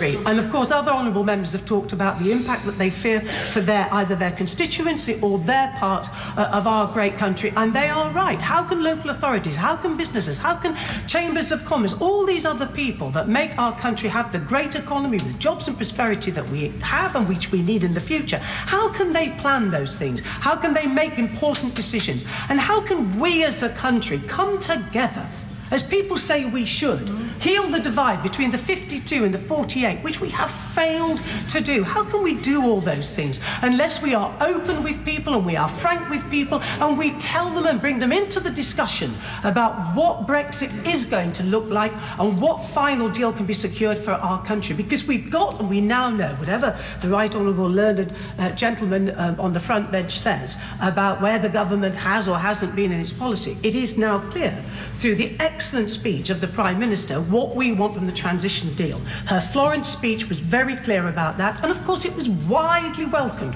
And let's be honest, what happened then? The usual noises off, trying to undermine it, trying to destabilise that position. But thankfully the Prime Minister has stood firm, and full credit to her now. But even now, at this moment, my government still hasn't worked out what its policy is for that final deal. And the usual voices continue to make their absolutely irresponsible argument that we must have some sort of no deal, off the cliff edge, the most irresponsible, most dangerous thing that could possibly happen to our economy and for the generations. I absolutely will. Why has she put her name to an amendment to the withdrawal bill that gives the power to Parliament to prevent there from being a deal? That is absolute nonsense, if I may say, to my right honourable friend. What that that amendment does, and I hope he might support it, because what it's all about, what is at its heart, is what he has said to the British people he believes in. It's about taking back control in this Parliament, not relying on arguments from the right honourable gentleman for the 19th century who actually suggested that this Parliament might be bound by a decision, heaven forbid, in a foreign Parliament, Mr. Deputy Speaker. The Canadians, I thought we voted to take back control, and it's absolutely right. One of the most important decisions this country has ever made, what Brexit looked like, should be put into this House. It is a crying shame we have had no debates, no binding motions or votes on the future of our country. Generations will judge us on that, and I finally say that. I stood and I warned about the consequences to my party unless it stood up for everybody in this country and abandoned the hard Brexit. I was ignored. We lost our majority. There are millions of people who feel they are unrepresented by any political party. I hope my party now changes that, embraces the 48. Mr. Speaker, Mr. Deputy Speaker, each of us has a responsibility as a parliamentarian, and that is the basic reason why we are here, in order to represent those who have put us here. And it's our duty as parliamentarians to ask the questions, to gain the information in order to make the correct judgments on the way that we vote. That's why today we want to see the impact assessments across the various sectors. And speaking completely from my own constituency, the three that I'm the most concerned about are construction, production and the creative industries, and medical services and social care. And they're the three which I personally would like to see the analyses of, simply so that I can explain to my constituents the way that I'm going to be voting in the coming months. Of course. I thank my honourable friend for giving way. Would she add to that the British aerospace industry in Broughton in North Wales, 7,000 jobs in the one factory, 100,000 jobs depending on it? Would that be up there on a list of areas that we need, segments of the economy that we need that information on? Makes an excellent point, because particularly in the regions where there's an over-dependence perhaps on one industry, it's even more important to know the facts and figures behind the thinking that the government has in relation to various sectors. And Parliament has to be hugged. It shouldn't be pushed away. You should be hugging us, because you need us. In some ways, your front bench needs us more than we need you. I mean, I'd welcome another election. Let's have one tomorrow. What has to happen is we have to work together on this. We can only work together if members are not feeling frustrated and as if they're being left in the dark. Well, Honourable Friend, give way. Of course. I thank my honourable friend for giving way. She's making a very powerful speech about the impact on industries in our local areas. Would she also not agree with me that the sector of medical services and social care is incredibly important for all of our constituencies, not least because a leaked Department of Health report earlier this year suggested there could be a shortfall of 40,000 nurses if there's a hard Brexit by West. Before the honourable lady answers that intervention, Mr. Deputy Speaker has just made it very clear, and I reiterate that if people make long interventions at this point in the debate, what they're actually doing is depriving someone else who's been sitting here all afternoon from of having the opportunity to speak at all. Catherine West. Thank you, Madam Deputy Speaker, and could I agree with my honourable friend from Heston and Feltham, and also thank her for all her excellent forensic questioning in this line, and just to say how sad it is that she's had to spend hours and hours and hours questioning, when really it's our basic right as parliamentarians to have the information which we need in this important treaty making. Probably the most important constitutional question, certainly that we in this Parliament will have to grapple with. And my real concern is that we could well be heading towards a kind of a crash course, and this goes to my earlier point to the honourable member from Wokingham about perhaps there is an element of not wanting to know the facts and figures for those who perhaps have already made up their mind. They want to be positive, but they kind of want to ignore the facts as well. Yeah. And I think that's sort of the opposite extreme, and I think opposites are unnecessary and probably bad in this regard. And Just carry on. No, carry on. Well, carry on. Go on. Can't you just tell the House what in the last 16 months she's done to strengthen the British hand and to be positive about it? Stood up and scrutinised the government. Yes. Stood up and scrutinised the government. I've redoubled the number of meetings I'm having and polishing up my Mandarin Chinese so that I can improve our standing within the one of our big trading partners. So, you know, I think what's important here is not to just be like a sort of Pentecostalist meeting where we close our ears and eyes and just sing for the positivity of Brexit, but that we engage our minds as well as our emotions in what is a very taxing and difficult question. What is going to be the future for our children and their children? Now, just a very quick point on the cliff edge scenario, because I'm not sure that we've really explored it, because none of us want it. The Prime Minister has said in her speech in Florence that she wants the transition deal just as much as those of us who are sensible and want that as well. But let's just imagine, in the worst of all possible worlds, that there is a crash course leading us towards the cliff edge. And I'm deeply concerned about inflation. I'm deeply concerned about the combination of other things in the economy, like our flat wages, the household debt, which is over £200 billion, the fact that interest rates are going up this week. These are deeply concerning and worrying times for our economy, with or without Brexit. And so I'm worried about the combination of factors, and that's why I think we need a proper analysis also from the Treasury about the broad overall picture of non-Brexit related issues. We know that other people whose opinions we must trust, for example, the former Chief Mandarin at the Foreign Office, Sir Simon Fraser, has said that the differences that we've got and the debates that we're having mean the UK has been absent from the formal negotiations, leading perhaps to this terrible cliff edge scenario. And that crashing out could lead to real questions around the safety of our nuclear facilities. Well, some other members have mentioned the Aviation Safety Agency. Others have said, because we know that purchasing an air ticket, you need to do it a year in advance. That brings us very close to just 3 or 4 months' time. What are we going to do around the lacking of alignment and regulation on other transport questions, on agriculture and financial services and banking?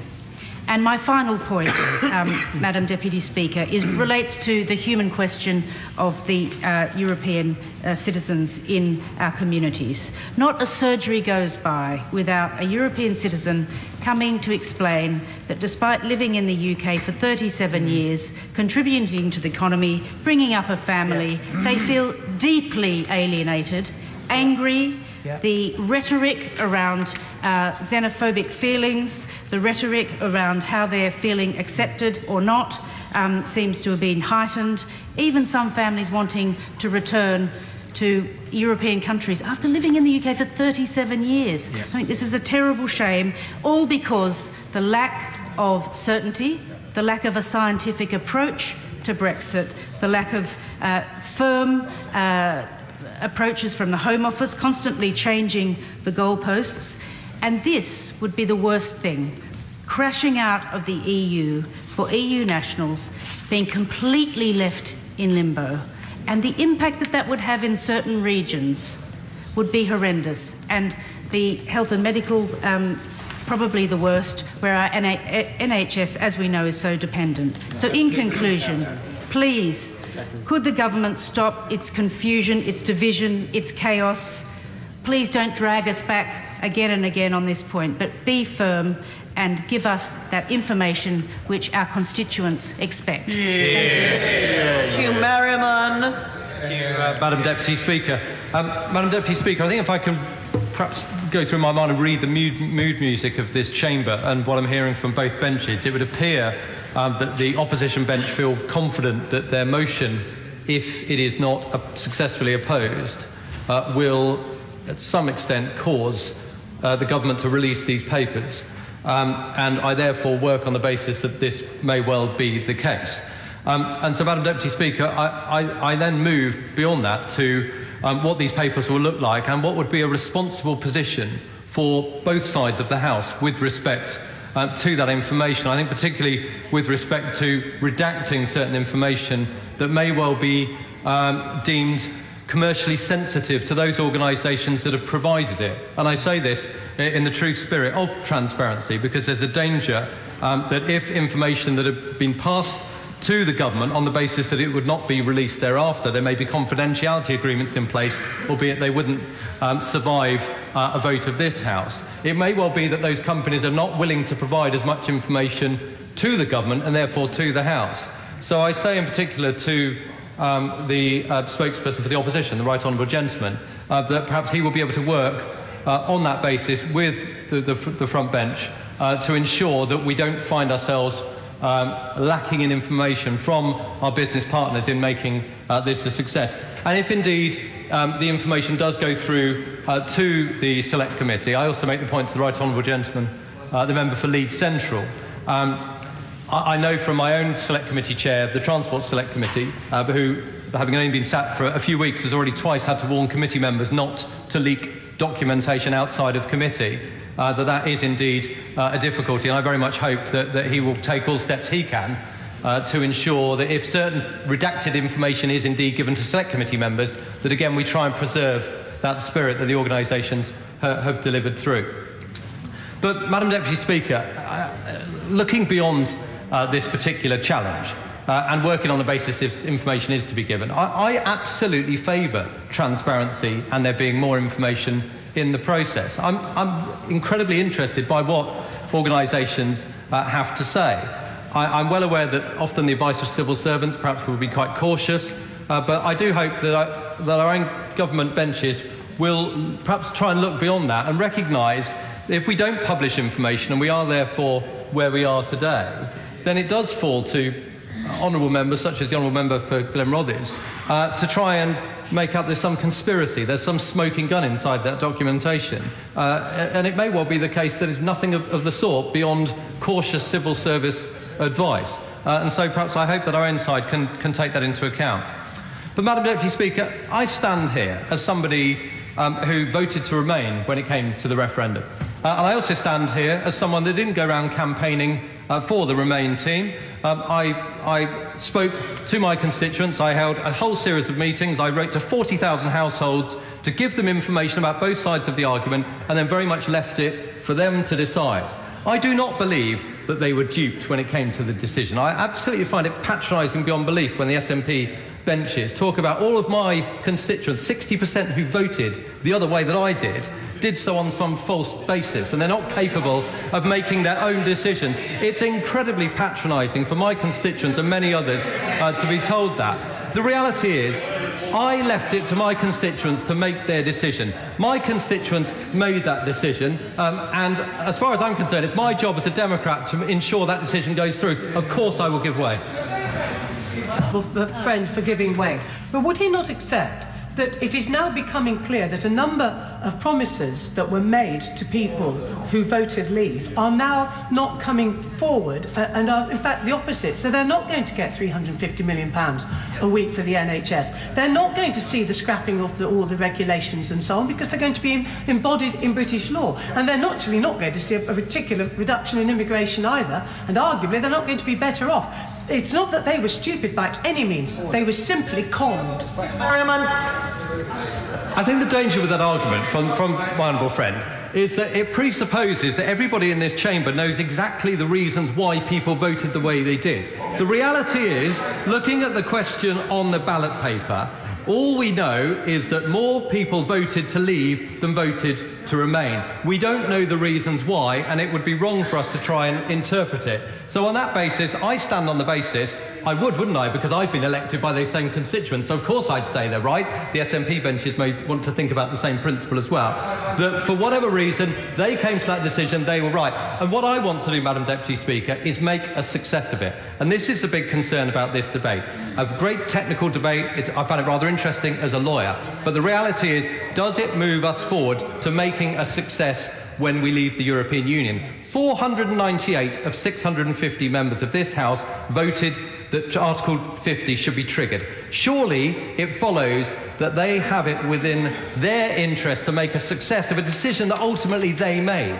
And yet, time and time again, Madam Deputy Speaker, I feel that this House is used as a mechanism to slow the process down, to try and defeat the ultimate goal of those who voted in this particular manner.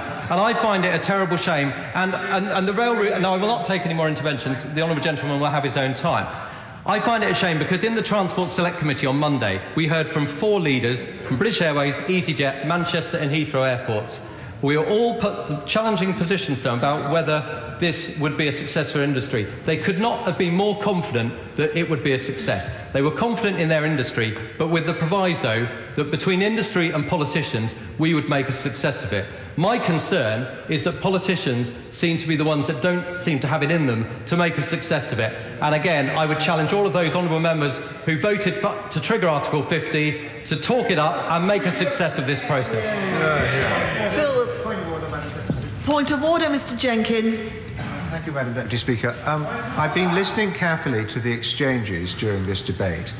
The motion on the order paper is perfectly clear and unqualified in that it says that the impact assessments should be provided to Committee on Exiting the European Union.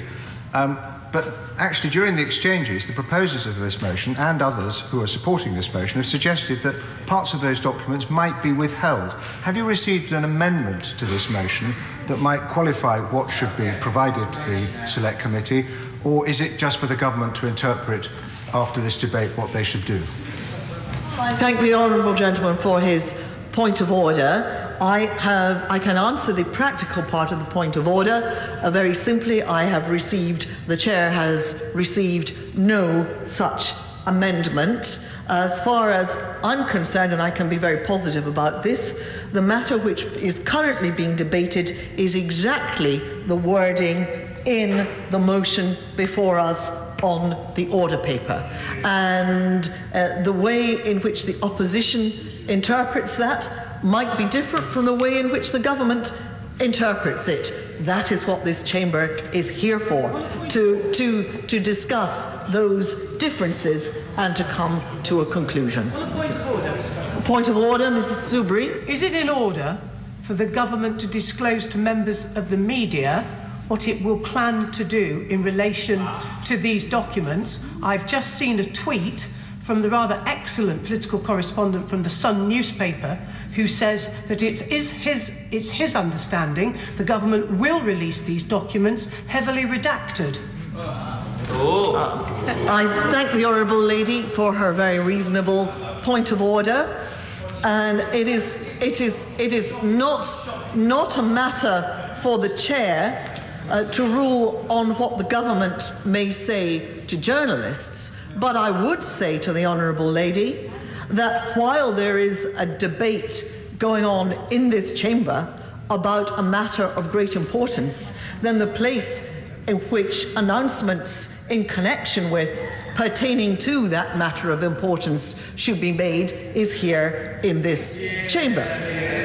Point of order, Mr. McNeill. From Madam Deputy Speaker, you said that the debate is about how the government, not just the motion, but how the government interprets it. If papers have been provided to the Committee on Exiting the European Union, surely there are other committees as well, such as the Committee on International Trade, which I chair myself, perhaps the Health Committee, perhaps a number of other committees who should be in play. But then again, if the government are going to release it and have a U-turn fully, we should welcome that.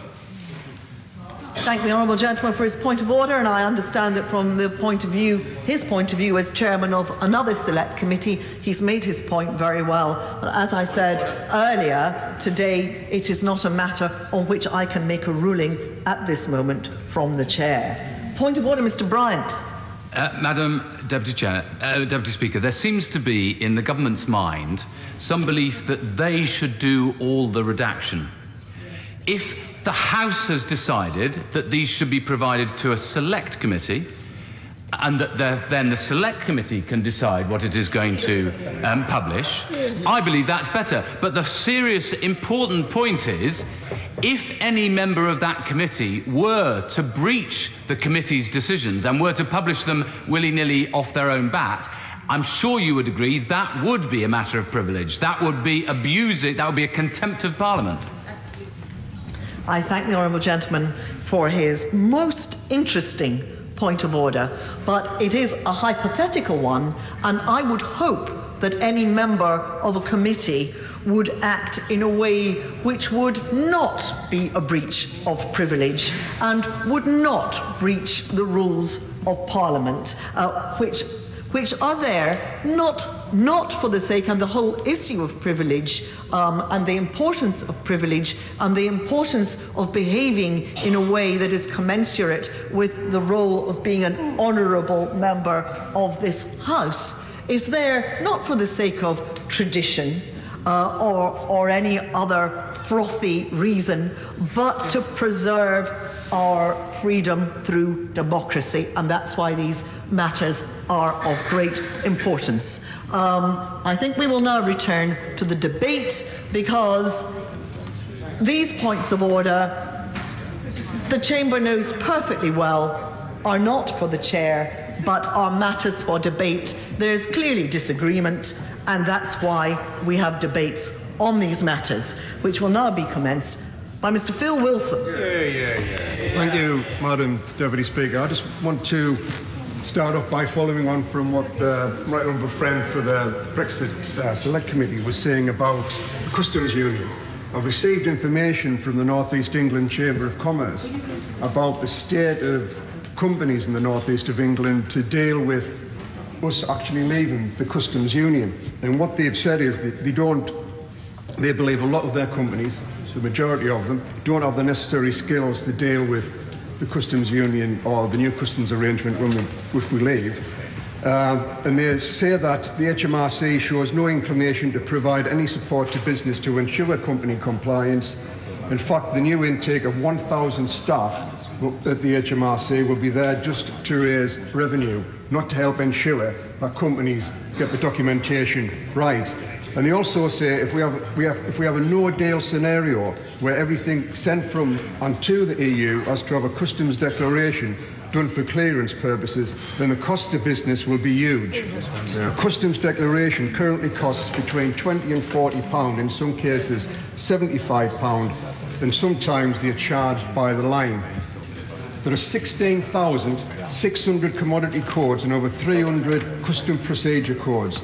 Even taking the view that a business will get to know the commodity codes and customs procedure codes that they use regularly, it will not be an easy task to get used to this. They will need training, which is not going to be available, as we know at the moment, and also they think there will be a major upgrade of software and IT equipment in their companies to ensure this can happen. Now, that's just some of the background. So therefore, is it not surprising that many of our companies and businesses and sectors want to know the background and what the impact will be on them on leaving the single market and customs union and the EU in March 2019? Now, the North East of England, over 60% of the trade in the region is with the EU. Also, in my constituency, I've got the biggest business park in the North East of England. Between 10 and 12,000 people work there, over 500 companies. And the one thing they always say to me, I was at a Brexit seminar on the industrial estate a few weeks ago, and it is uncertainty. What happens next? What are the questions that we need to be asking? And I said, one of the questions you need to be asking is, you need to see, or we need to have access to the impact assessments. We need to be able to work out how our sectors of our industry will be affected going forward. Now, it might be easy for multinationals like Hitachi and Nissan and Airbus to put the capacity into it, to look at how they're going to be affected by the various scenarios going forward. But the vast majority of companies on the industrial estate, business park in Newton Aycliffe, and small and medium-sized companies, they don't have the capacity to do that. For them, it's tactics. It's about not so much strategy, it's about getting through the next year. And they need help, and they need to know the knowledge of how they will be affected going forward. And I just want to say as well, if you look at some of the sectors on that business park in Newton Aycliffe, the part of sectors, for example, automotive, 814,000 people work in that sector. They're feeling insecure at the moment. They need to know what's going to be happening going forward. Construction and engineering, 2.9 million people. Electricity, marketing and renewables, 112,000 people. Electronics, 850,000 people. IT, software and computers, 1.4 million. The medical devices, 50,000. Professional services, 1.1 million. The list goes on. And all these sectors of representation on the business part in Newton Aycliffe. So I just want to say, we don't want to reveal everything that might be not in the national interest, but companies and the Honourable Friend and his committee need to be able to analyse it. What are we frightened of? What is it that the government does not want us to say? Because I believe a lot of the information that will be redacted might be a bit negative, as well as some of it might be in the national interest, so therefore should not be revealed. But I can imagine some of the information that's redacted will prove that what the line they're following now is not actually in itself in the national interest. So I would say, by supporting this motion, we need openness. We need to take back control in this chamber. Those that wanted leave said it throughout the referendum, and I think now we need to be practicing it.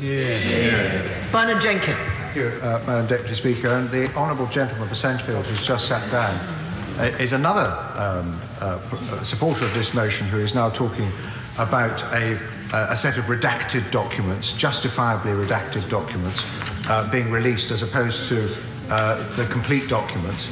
And I think this underlines that the House is debating documents that it doesn't really know. The House doesn't really know what's in them, because we haven't got them. And that some people, some colleagues think that they're going to contain some dreadful smoking gun that is going to blow the government's case out of the water. And I can honestly say that I believe the government is far more concerned just about releasing information to the public domain that is actually going to help the European Union in their negotiations, when the European Union clearly has got no intention of releasing their impact assessments. And indeed, one of the reasons we're leaving the European Union, of course, is this House has absolutely no power over what documents the European Union should be compelled to release, because they're completely beyond the power of this House. But when I think this whole debate, I give way to my honourable friend. I'm very grateful to my honourable friend for giving way. Did he not also notice that the Shadow Secretary of State very fairly said in his comments that he would anticipate that there may well be some redactions or even a summary? Does he not recall those words as well? Exactly, and my honourable friend's absolutely right. But I think we're beginning to see in this rather messy and untidy debate why this 19th century procedure is not used very often,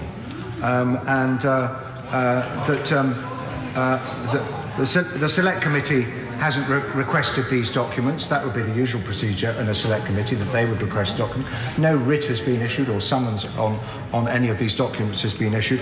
We simply have this motion. And I think there's also a sensitivity within government about releasing documents that are used to make political points. I mean, part of the reputation of the Treasury was severely trashed because they released documents in the run-up to the referendum that were patently misleading and were used for propaganda purposes in a way that I think rather embarrassed the Treasury officials. Then there is the question of the status of this motion. The words binding or not binding do not appear in Erskine May. And I think there's a misappreciation of the meaning of these motions.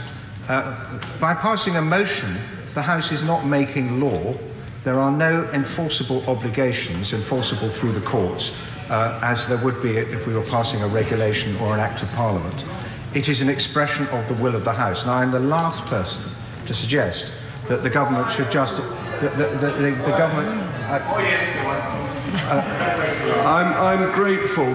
Erskine May doesn't indeed say binding, but it does say each House has the power to call for the production of papers by means of a motion for return. I think power is something pretty forceful and is much more than just an expression of will. My honourable friend takes me on to the very next point, which is it would be unconscionable for any government ignore a motion. But I heard the Minister very clearly saying he's not intending to ignore this motion. He is making it clear that the government will respond to this motion, and this echoes what the Leader of the House said recently in business questions about opposition day motions, that there should be a standard that the government responds to a motion in the House within at least 12 weeks, or at most 12 weeks, of the will of the House being expressed in such a way. But I think the very fact that we're having a debate about what exactly would be released means it is a matter for the government and ministers to interpret, and then if the House is still not satisfied with what has been released, the House would come back to it. But let's not get all in a paddy that there's some great constitutional principle. The Parliament is sovereign, not because it passes motions. Parliament is sovereign because, in the Dycean sense, Parliament can make or unmake any law. And I reiterate, in this matter, we're not making law. At least not law that is statute law and enforceable through the courts. And it's worth reminding the House what the my honourable friend the Minister reminded the House during his opening remarks, which is the House has previously voted by a large majority to protect sensitive information that is relevant to the negotiations. And this is where I think this is an exercise that I really do invite the official opposition to think about very carefully before repeating. These documents may not be very serious. There may not be very much in these documents. But this is a power to call for papers that should be used very sparingly, precisely because these are the negotiations of a generation. And unless the government has the freedom to conduct these negotiations with the necessary confidentiality, then the opposition is undermining the ability of the government to produce the better terms of settlement that the opposition say they want. This is potentially extremely destructive and irresponsible, and the right honourable gentleman knows it. This is more about party politics and exploiting the situation for party advantage than it is about supporting the national interest. And there may be a great sea of opposition colleagues on the other side of the House jeering at that point, but they are jeering at the national interest when they jeer in that fashion. I could wait another minute. I'm grateful to him for giving way, and I think he's just hit on the most salient point here. My family business is on the industrial estate in Newton Aycliffe that the Honourable Member for Sedgefield has just said. And that business, like all of the other ones that I've met on that industrial estate, they care about one thing, and that's getting the best deal for the United Kingdom. And they don't want the government or this House to do anything that will compromise that. And releasing these papers will do just that. Well, in fact, the businesses I speak to in my constituency and around the country are increasingly impatient with the games being played here at Westminster, the games being played by the European Union, and they want us to leave the European Union. They want us to get on with this, to end the uncertainty as quickly as possible. They do not want a protracted and uncertain future for this country made worse by the irresponsible tactics of the opposition. I've got 30 seconds left to give way to the honourable gentleman. Last promise left standing of Brexit was a promise to take back control. What we're seeing today is the Brexiteers running away from control. It's odd that the Scottish National Party believes in the self-determination for Scotland, but they want to sell out to a superstate in the European Union. I've never understood how they reconcile the desire for independence with wanting to be shackled into a superstate in which they would be but a pimple of influence compared to the influence they have through the United Kingdom. Order. Point of order, Mr. McNeill. Should we not have terminology correct in this Parliament? Should we not understand what the European Union is? It is a union of 28 sovereign governments. It is very far away from being a superstate. Order. That is not a point of order. There have been too many points of order. There have been too many long interventions. And I'm now reducing the time limit for speeches to 3 minutes, because that is all the time we have left. David Lammy. Well, I'm very grateful, Madam Deputy Speaker, to get the opportunity to speak in this debate. I'm someone who always believed in the ability for our country to pool sovereignty with the European Union, and I listened to the Honourable Member for Harwich over many, many years, trying to persuade me about the sovereignty of this Parliament. So it's great to participate in a debate that is demonstrating the sovereignty of this Parliament. I first started asking questions on this issue on the 4th of September, trying to, use that sovereignty, that role as an MP to raise these issues. The Honourable Member for Feltham and Heston put down freedom of information requests, of course, again, using her ability as an elected member to get to the truth. And then we've seen the member for Holborn and St Pancras drag the government to the House, again, asserting the sovereignty of this House to actually raise these issues. And we've heard from select committee chairs, an important institution in this House, that they could well consider this information. They understand that some of it may be redacted, but it all goes to the issue of a sovereign Parliament. You cannot argue for taking back control and then seek to thwart the will of this Parliament, select committees and honourable members to actually get to the heart of the truth. I've got to say, I want to see these impact assessments because there are things that I expect to read. I expect to read that the health service is going to do a lot with the 350 million. I look forward to seeing it. I expect to read, as we heard during the campaign, don't worry about the skills gaps. There are lots of people in our country who are going to step into those roles, and I look forward to seeing what the DWP make of those assessments of skills along with their colleagues in the business department. I look forward to hearing, when we've limited free movement, what assessments being made by the Home Office of whether the Indians, when we ask for a visa, ask for them for a trade deal, are going to raise issues of whether they can have visas. For all of those reasons, it's really important to understand whether those arguments that have been put forward by many on the opposite side will actually be made in those impact assessments. But the real reason is the seriousness of this debate.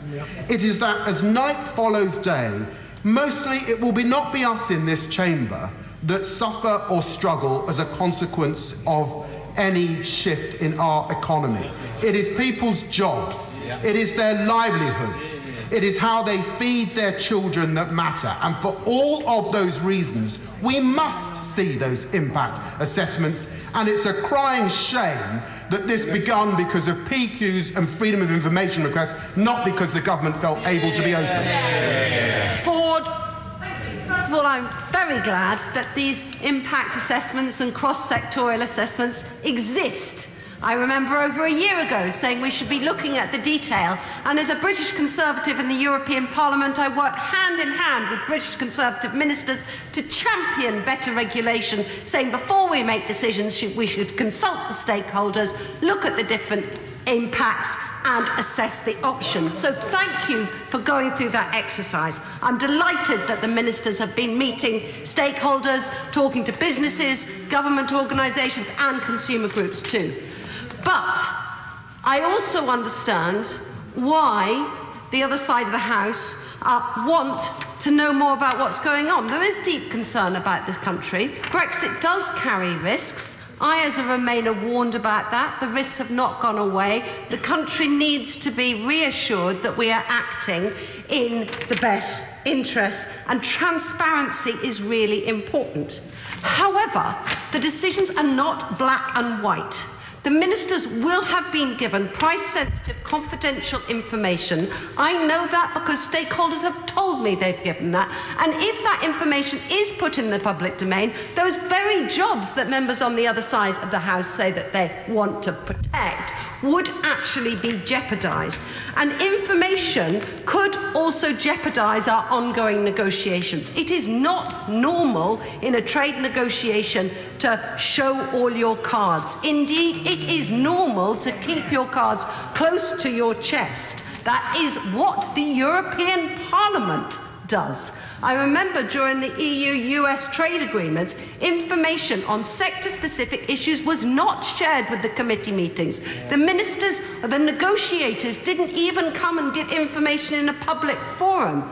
Their feedback between different rounds of negotiations was held behind closed doors, and information that was shared with the relevant committees was done so in a highly confidential way, that you would need to go to a room, leave your phone, leave your printer behind you, read the papers in confidence, and not disclose price-sensitive information. So let's not say this information should be shared without thinking through the impact of sharing those impacts. Thank you. Stephen Kinnock. Thank you, Madam Deputy Speaker. I rise today to urge members right across this House to support this motion. And I do so for the simple reason that without publication, it's impossible for this House to do its job, which is to hold the government to account.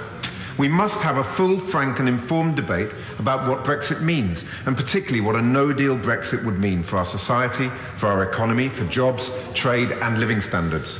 And the fact is that this House and the British people cannot have that debate without access to the key information. We face a productivity crisis, a weakened pound, creeping inflation, higher import costs, and the slowest GDP growth in Europe. All challenges which would be deeply and dramatically compounded by a no-deal Brexit. No deal would mean customs chaos. Adding just an extra 2 minutes to customs proceedings at Dover would mean a 17-mile queue from Dover almost back to Ashford. No deal would mean airlines are not sure their planes would be able to take off post-Brexit. No deal would mean thousands of citizens and businesses left in limbo, maybe temporary, maybe not, when it's realised that many of their products would no longer be eligible for sale across the EU. So let us hope that the government will now drop its dangerous and vacuous no-deal bluff. The government contends that to maximise leverage in the negotiations, we must make clear that we're prepared and willing to accept a no-deal scenario. Taking this logic at face value, surely then the more bullish we look, the better prepared we appear at Dover, the airport, prepared to manage the new tariff and customs duties, the greater our leverage would be. If the impact assessments were positive, then they'd not only have been published, their findings would be screamed from the rooftops. And that is why the failure to publish makes it crystal clear that the no-deal rhetoric is a bluff. It's a bluff that weakens us, and it's a bluff that undermines our credibility in the negotiations. And it's yet another example of the Brexiteer tail wagging the Tory dog. Yet another example of the national interest playing second fiddle to the internal factional interests of the Conservative Party. Yet another example of party before country, where the Prime Minister has put the placation of her own backbenchers ahead of the interests of our country. And so I ask honourable and right honourable members on all sides of the House to put country first and to support this motion later tonight. Suella Fernandez. Deputy Speaker, I find the basis for this debate utterly baffling, especially in light of the fact that on the 7th of December last year, the Labour Party voted not to demand any information from the government that could affect our negotiating position. This debate today is in direct contravention to something they previously supported, and this reflects a deeper, well, either a bumbling confusion or a deliberate fudging of their approach to the negotiations. They've adopted a strategy that involves accepting any and whatever deal is presented to the UK by the EU. If Britain was required to pay £1 trillion, they would still accept a deal. If Britain was to accept free movement after our departure, they would still accept a deal. If we were required to accept ECJ jurisdiction and were forced to remain members of the single market and the customs union, Madam Deputy, they would still accept a deal. Indeed, if Britain was not to be leaving the EU, Labour would still accept a deal. They are not behind Brexit, and they are not behind what the British people instructed this place to deliver in that historic referendum last year. Madam Deputy Speaker, this is a complex negotiation, and it's important that we get it right. It's normal to see that in even the most basic trade negotiations, there needs to be a degree of secrecy, just as my honourable friend, the member for Chelmsford, highlighted based on her experience in the European Parliament. And the European Commission itself has made that very clear when they have said recently, and I quote, that a certain level of confidentiality is necessary to protect EU interests and to keep their chances of a satisfactory outcome high. When entering into a game, no one starts by revealing their entire strategy to their counterpart from the outset. This is the case of the EU. So if that is the case of the EU, Madam Deputy Speaker, why can't that be the case for Britain? We need to retain room for manoeuvre, including the ability to give and take, to trade off different interests, to maximise the value of concessions, and to do so without always having the other side know what we know. We need to retain our ability, I won't because of time, our ability to negotiate with that degree of agility and speed. And this trade negotiation is different to any other. We have a changing political context. It involves different parties, other countries which are members of the European Union. It involves changing elections and political context. We've already seen elections in France and Germany and Austria. We've got many more between now and 2019. Madam Deputy Speaker, parliamentary scrutiny is right. It has been provided through questions and papers and debates. I urge the other side to get behind Britain, get behind Brexit, and get behind the government. Christian Matheson. Madam Deputy Speaker, the refusal of the government to publish these impact assessments is sadly part of a pattern of shutting out scrutiny and opposition throughout. The base issue is that the government are being driven by hardline ideological Brexiteers whose priority is to leave with as hard a Brexit as possible. They want a blank canvas on which to repaint the UK in their own desolate vision, shorn of rights to ordinary people, of protections for the environment and consumers, and creating as free a market as possible. So when the Prime Minister warned the EU27 of the danger of the UK setting itself up as an offshore tax haven if we didn't get a fair deal, the truth is that is exactly what a hardline Brexiteers want, and she's too weak to stand up to them. Indeed, I suspect that part of the failure to progress the negotiations is because of the inability to reconcile the pressures for within the Conservative Party with the needs of the country, and so, of course, the Conservative Party comes first, leading to a situation, I suspect, in which we crash out of Europe without a deal, but engineered so that the Brexiteers then seek to blame the EU for EU27 their intransigence. The sinister and dangerous atmosphere that the Brexiteers are seeking to create is adding to the real nastiness in the country caused by the referendum. Remain MPs like me have been described as saboteurs. The Governor of the Bank of England is described as an enemy of Brexit. We still continually hear the phrase, the will of the people, used to describe the narrow victory for leave in the referendum as though the 48% never existed. And last week we saw an attack on academic integrity and freedom. It is like a Brexit inquisition, designed to intimidate and silence scrutiny in the way that scrutiny is being silenced by the government over these reports.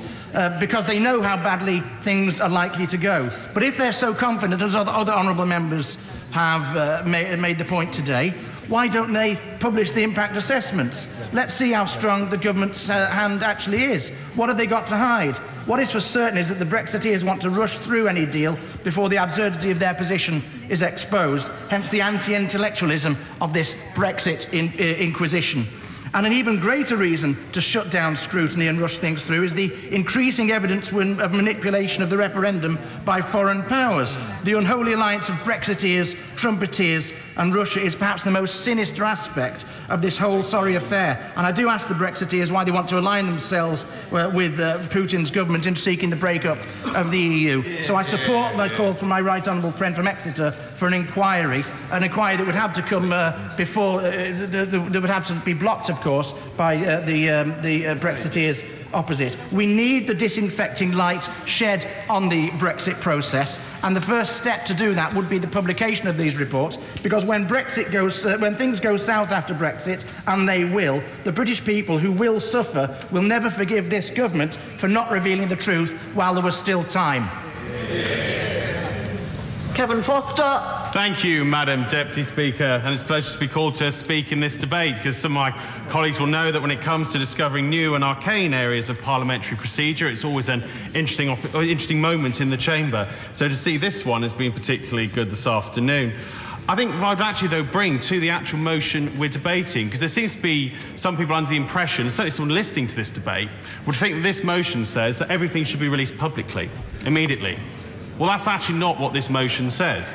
This motion says to the Committee on Exiting the European Union. So some of those who've been shouting this would go out to the public in their speeches actually haven't really read their speech, their own motion. And secondly, I was interested to hear the slightly more conciliatory tone from the Shadow Secretary of State, and to be fair, from the chair of the committee, in saying that actually there's an acceptance, there'd be an element of redaction, there's an acceptance that there'd be information that would have to legitimately be withheld within the national interest. No, I won't. See, there's little time, and I've sat through the whole debate listening to people who've had their opportunities to speak. But for me, this is about actually a motion that will, whilst that's right, I think the government's not opposing it, I think we actually need to be much clearer what this is actually talking about. And actually some of the tone has been a lot more sensible than some of the speeches at the background would give. There's also been some taking the opportunity to rerun the referendum. Well, that's all very interesting, and I'm sure it's been fascinating to listen to. But actually the core is people did make their decision in June last year, and actually now we need to make sure there is a successful process.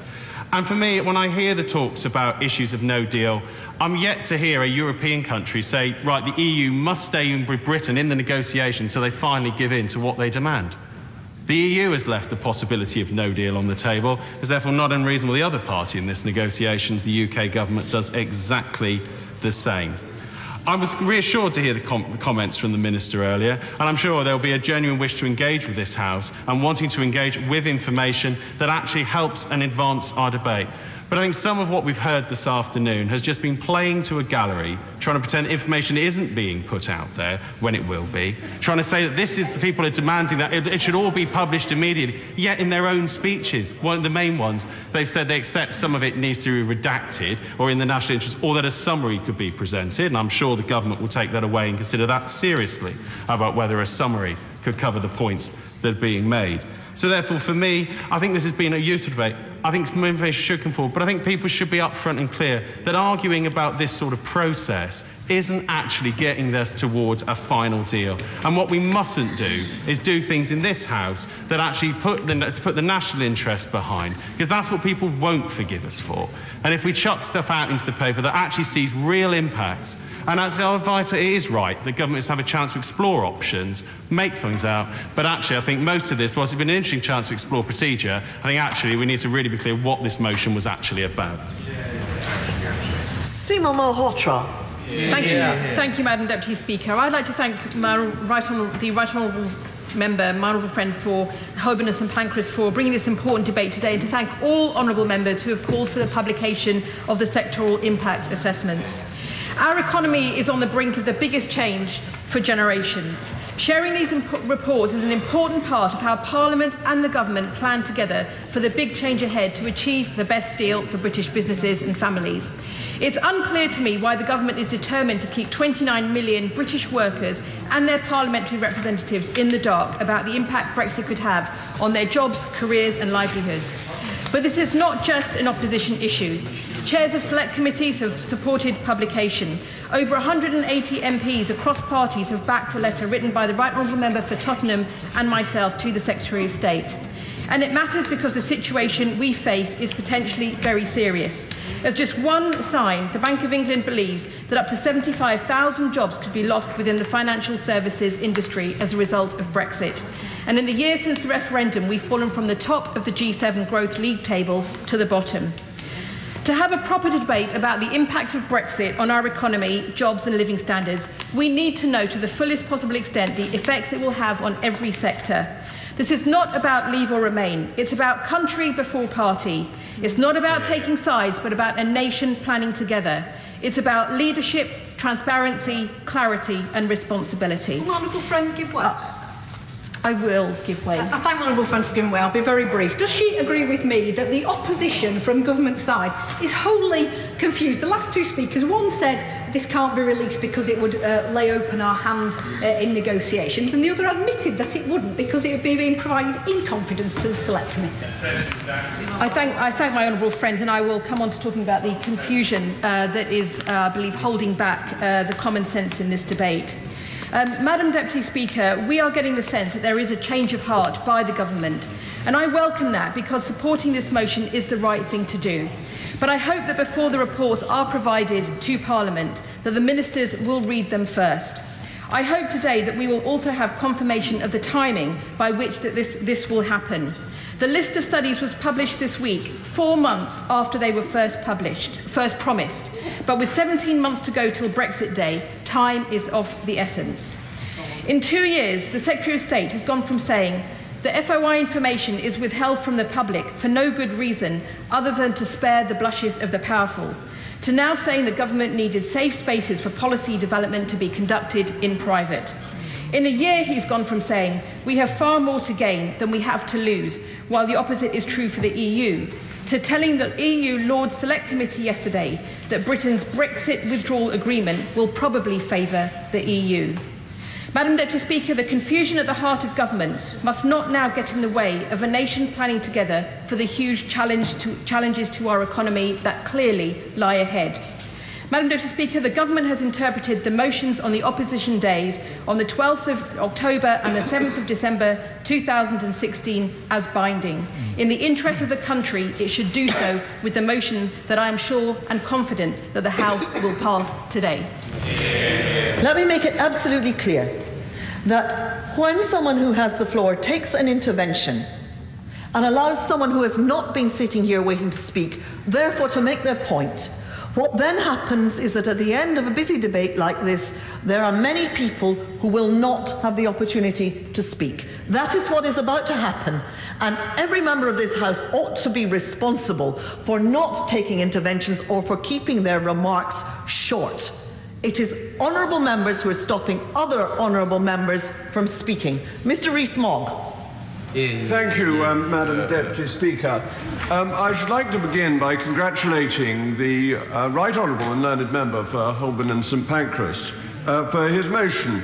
I think the opposition is absolutely right to put down motions on opposition days that force the government to do things.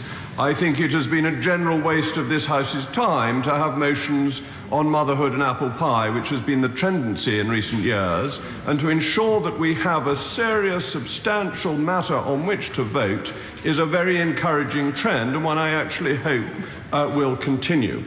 And I have no doubt that this motion is, in all senses, binding. It is not parliamentary wallpaper. It is exercising one of our most ancient rights to demand papers. It is interesting that in the instructions given to select committees, they are given the right to send for people and papers, but that is the right of this House delegated to those select committees. It is not something inherent in select committees, and it is therefore something clearly that this House can at any time call back to itself, as quite rightly the opposition has put forward today.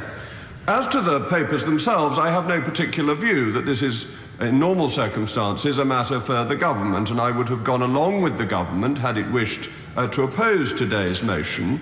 But in the event that it does not, it must publish these papers to the Brexit Select Committee in full. This motion does not allow for redaction, and a happy chat across the dispatch box between the shadow spokesman and the ministers does not reduce the right of this House to see the papers. Now, having said that, it may well be that the Select Committee, of which I happen to be a member, may decide not to publish large sections of those papers for confidentiality reasons, but on the basis of this motion, unless a further motion is passed to amend it at some stage, that right must be with this House and not with Her Majesty's government. My one criticism of the motion is I think it was a marginal discourtesy to the Select Committee not to have asked it in the first place if it wanted this motion to be put forward, but in the grander scheme of things I think that is a minor complaint. I think the Canadian example is important, and the Honourable Lady, my friend from Broxtowe, criticised me for referring to the Canadian Parliament, but it is, in a way, a sister parliament of this one. Of course, I'll give way. I'd be grateful to give him an extra minute and say, hear, hear, to everything he says. I'm very grateful. because I've always campaigned, and one of the reasons I was so keen to leave the European Union, for the rights of this House. And one of the great rights of this House is to hold the government to account and to use the procedures and facilities open to it to do that in a powerful and real way. And that is something I think this motion does. And the Canadian example, actually, over Afghanistan, showed that failure to meet the requirements of this House is a breach of privilege. And there is no protection for any information that the government has received from outside sources on the grounds of confidentiality once it is required by this House. Any agreement the government has made is superseded by the powers of this House and cannot be challenged in any court, because that is a fundamental privilege of this House, that it should be guided by its own rules. So, as I say, I have no particular view on whether it is right or wrong to publish these papers. I would trust the government on that. But I am pleased that the House of Commons is exercising its historic powers, albeit from a 19th century precedent, and I welcome the government's response. Very few people will now have an opportunity to speak, and I'm reducing the time limit to 2 minutes. Tom Brake.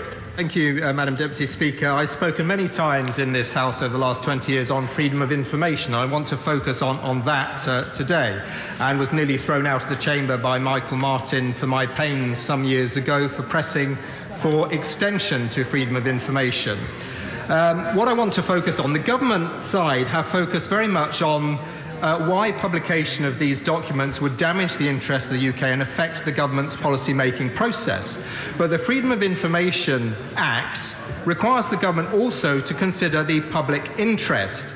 And that is why, having submitted freedom of information requests to the government to ask them to release a sample of these reports, I'm now appealing against their refusal to issue them. And I'm appealing on the following grounds. That the release of these reports meets all the key public interest tests, demonstrating transparent and accountable government decision-making processes, promoting public understanding of the implications of Brexit, safeguarding democratic processes which will be severely damaged if the government pursue a path which they knew was very damaging to the UK's interests, and securing the best use of public resources. There is clearly great public and parliamentary interest in examining these documents, as Brexit will have a greater impact on people economically and socially, and on the UK diplomatically, than any other decision taken in the last 50 years. And that is something which I think the government have failed to take into account, and I will be submitting a further request, freedom of information request, to ask them to set out how they took into account the public interest test versus concerns around damaging the UK's interests. I'm afraid, Mr. Speaker, that we are left with the impression that the main reason for refusing to release these reports is that they confirm that the UK will be worse off after Brexit, and the government are trying to hide this inconvenient truth. Chris Bill. Mr. Speaker, the motion as drafted requires the government, some would say compels the government, to release the reports in their entirety, unredacted. The Honourable Member for North East Somerset just made that point. Yet a consensus appears to have emerged in this House this afternoon that it would be detrimental to our national interest to release these reports in their entirety. The Honourable Member for Holborn and St Pancras acknowledged that himself in his opening remarks.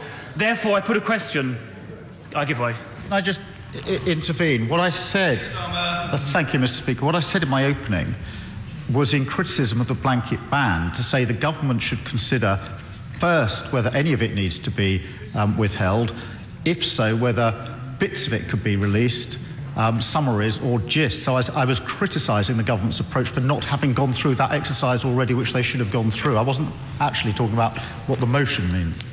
Well, many members today have made clear they believe publication of either a summary or a redacted version would strike the best balance between keeping the House informed on the one hand and protecting our national interest on the other. And I was going to ask the honourable gentleman that if the Minister from the dispatch box made a commitment to publish a summary or a redacted version of these reports, whether the opposition front bench would not move the motion, because if passed as written, there is a danger if passed as written, there is a danger it would compel the government to publish all the reports that members on both sides appear to agree would be damaging. It would be damaging for two reasons.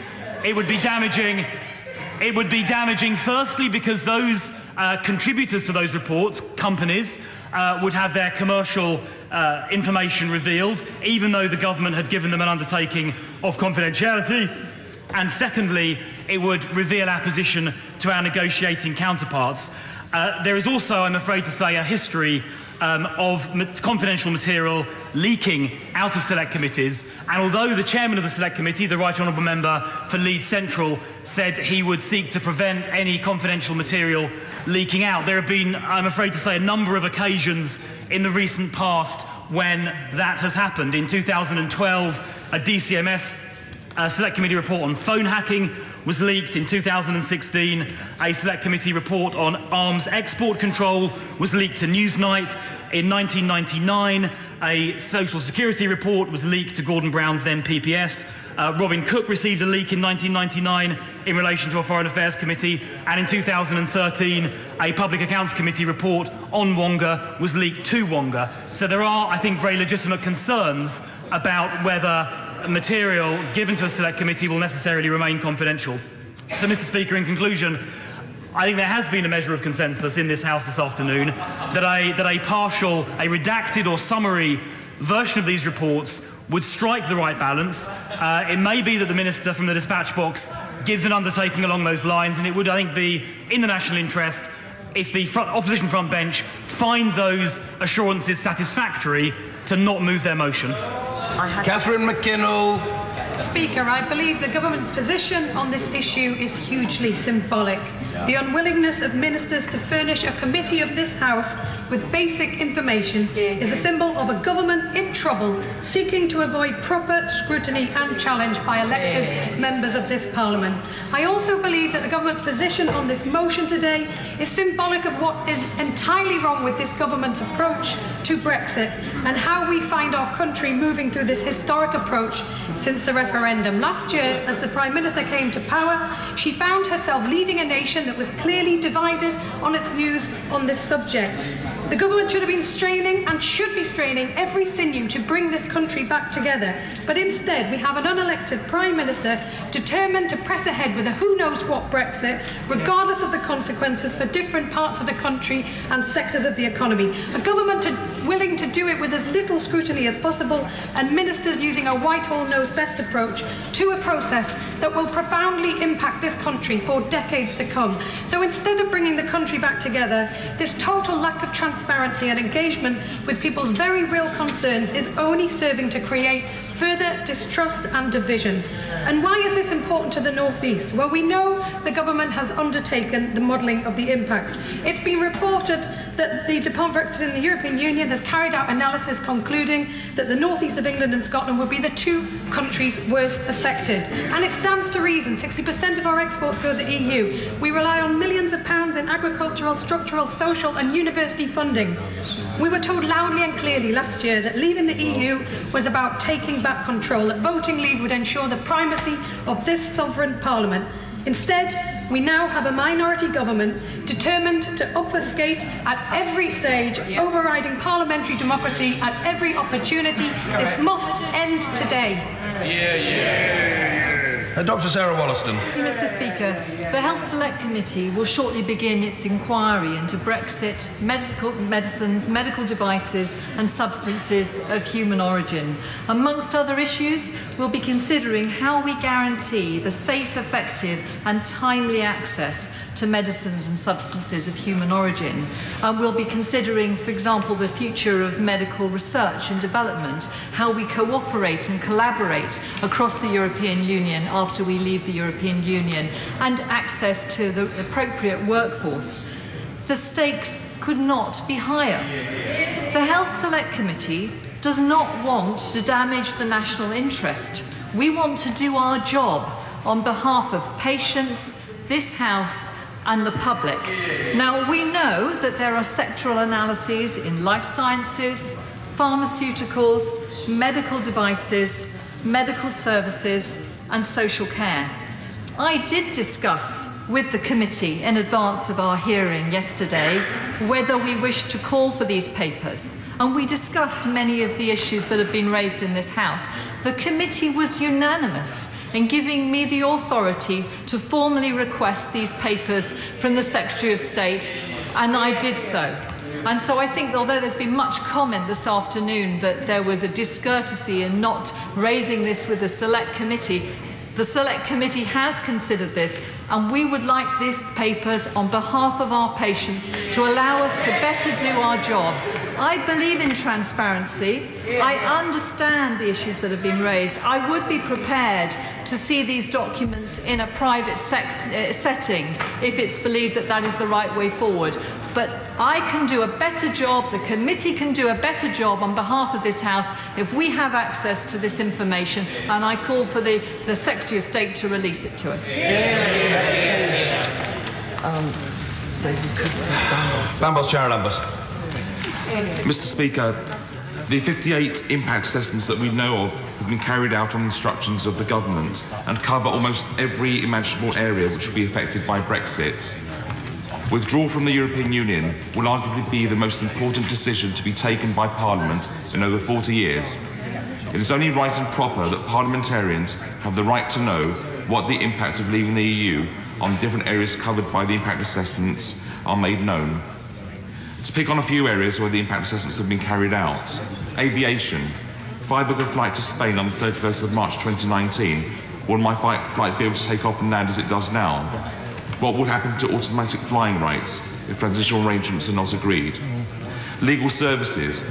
Will lawyers be able to practice in other European countries who currently recognise their professional qualifications, or will they have to take exams or join the professional bodies of each individual country they practice in? Higher education. Will universities lose funding from not being able to get students from EU countries to easily come over to study? Will universities stop attracting top academics from other EU countries? Will we struggle to get funding and collaboration on research projects? I could ask many more questions on areas that are covered by the impact assessments that the government are refusing to release. The government say they will not disclose these impact assessments because it would adversely affect their negotiations with the remaining EU countries. Do they honestly believe that the EU has not done their own assessments of what Brexit will mean for the 58 areas where impact assessments have already been done? We as members of Parliament have the right to be best informed as possible about the effects of Brexit. The decisions we take by 29th of March 2019 will have a huge impact on a generation. We have a duty to make the best decision we can for our constituents, and that means being as best informed as possible. For those reasons, we must be given the impact assessments as soon as possible. We should not be kept in the dark by the government. We have a fundamental right to know. The impact assessments must be disclosed to the appropriate select committees in full. 2 minutes. Bureau Hobhouse. Thank you, Mr. Speaker. The vote to leave the European Union was hailed by those who championed Brexit as taking back control. And as we see, the power of this House being undermined almost on a daily basis, it seems that government has no intention to respect that vote. And now the government is keeping away from the British people what the realities of Brexit should be. This lack of transparency and erosion of democracy is an utter insult to every single person who voted in this referendum, leave or remain. Standing up for democracy is more important than ever, and I will exactly do that. The referendum campaign was full of fake news, and it is about time we allowed the British people to assess what they want for this country based on the truth. That is why I will continue to call for not only these impacts assessment to be released, but also for a referendum on the deal.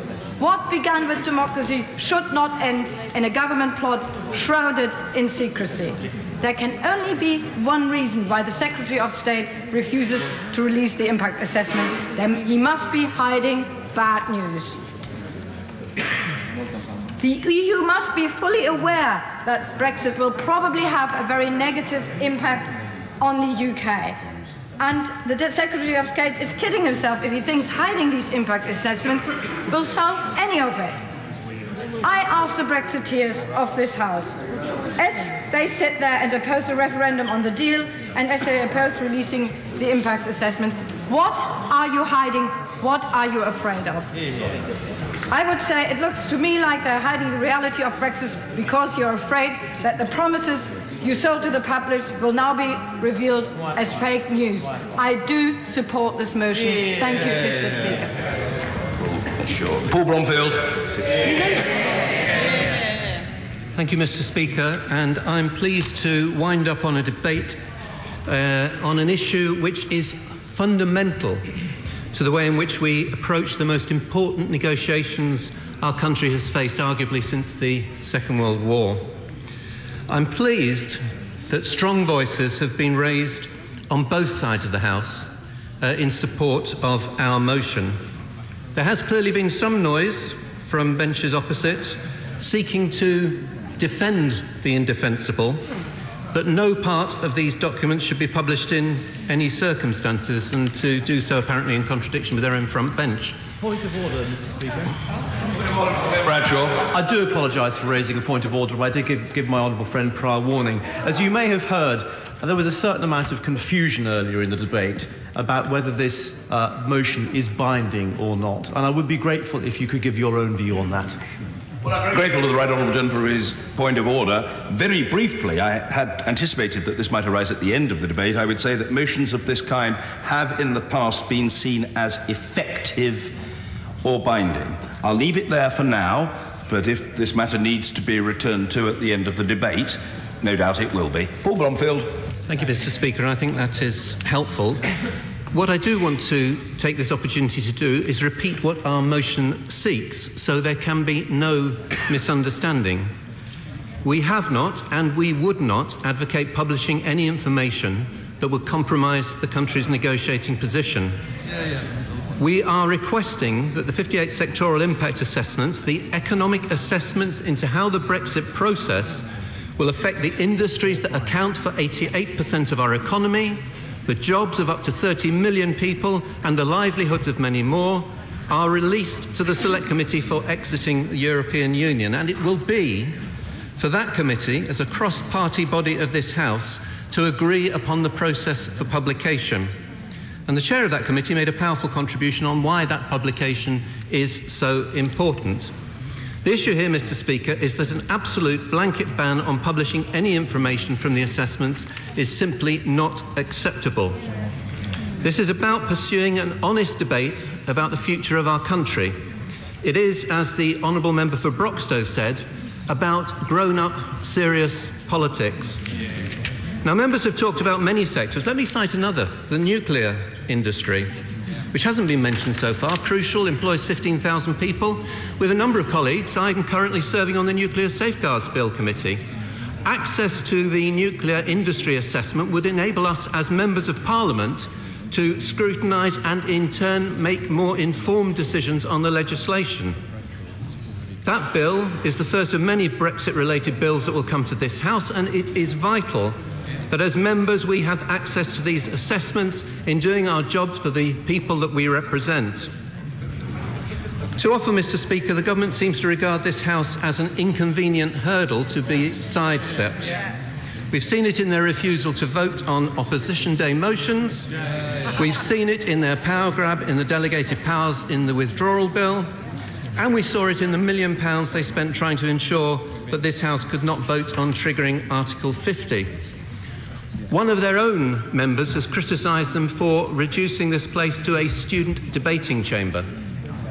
This is an opportunity to prove that this is not their intention. There cannot be proper accountability if we're not able to assess the impact of the government's approach to Brexit on our economy and on the jobs and livelihoods of our constituents. Now, I will, once. Okay. In opening this debate, the Honourable and Learned Member for Holborn and St Pancras said this. He said, "We are open to hearing from the government if they have alternative mechanisms or procedures to allow publication in an appropriate fashion." If the opposition front bench hear such an appropriate alternative in the next few minutes, will they withdraw their motion? On the rocks. On the rocks. I will in my remarks cover that point, because facing... OK, I'll cover it now. Facing defeat, it seems there have been some attempts on the government benches to blur what is being asked for here.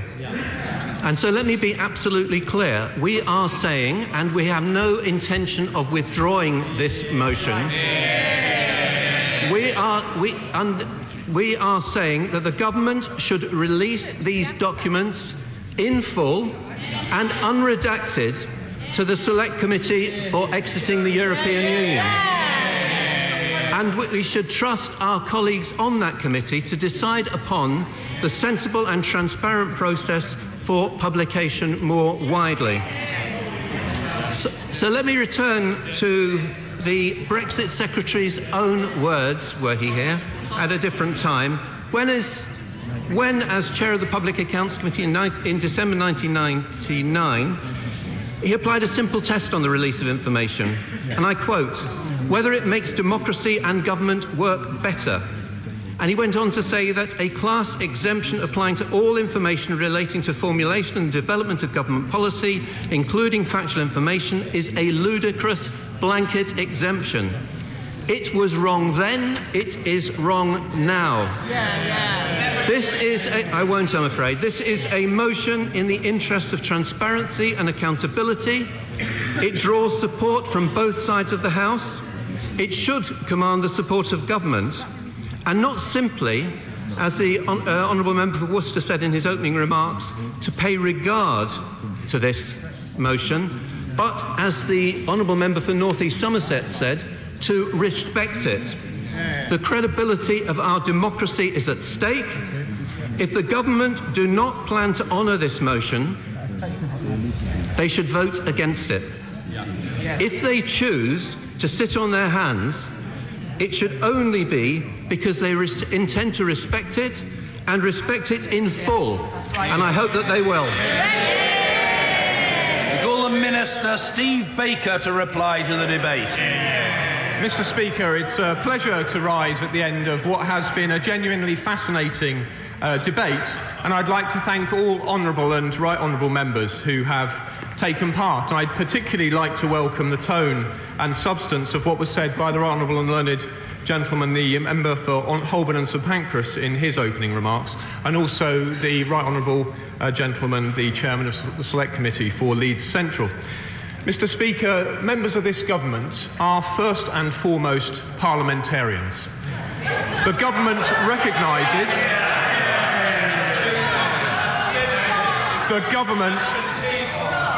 Mr. Speaker, members of the government are first and foremost parliamentarians. The government recognises that Parliament has rights relating to the publication of documents, but ministers also have a clear obligation not to disclose information when doing so would not be in the public interest. If this motion were to pass, we would need to reflect on these conflicting responsibilities. And, Mr. Speaker, I do think in the course of this debate, whether people have talked about Hansard, whether they've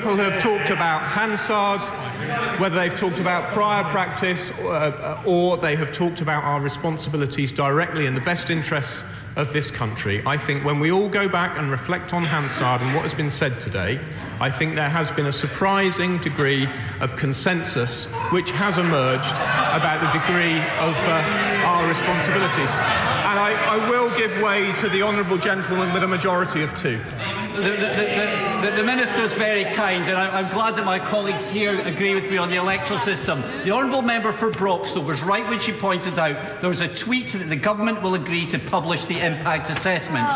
Is that tweet from the Sun right or wrong? Well, Mr. Speaker, we have not stated any intention to publish redacted documents, so I did note what my right honourable friend for Broxtowe said about it, and we will, in the cool light of tomorrow, revisit exactly what was said in Hansard. All we have said is that we will reflect on the outcome of this debate, having regard to Parliament's rights in relation to these documents. And I'm very grateful to members opposite, but I'm also delighted now I've finished my... Order! There's quite excessive gesticulation taking place from honourable and right honourable members in sedentary positions. I think the Minister is perfectly aware of the attempted intervention from his right honourable friend, the member for Broxtowe, and it is inconceivable inconceivable that he would now be unaware of it. He's aware of it.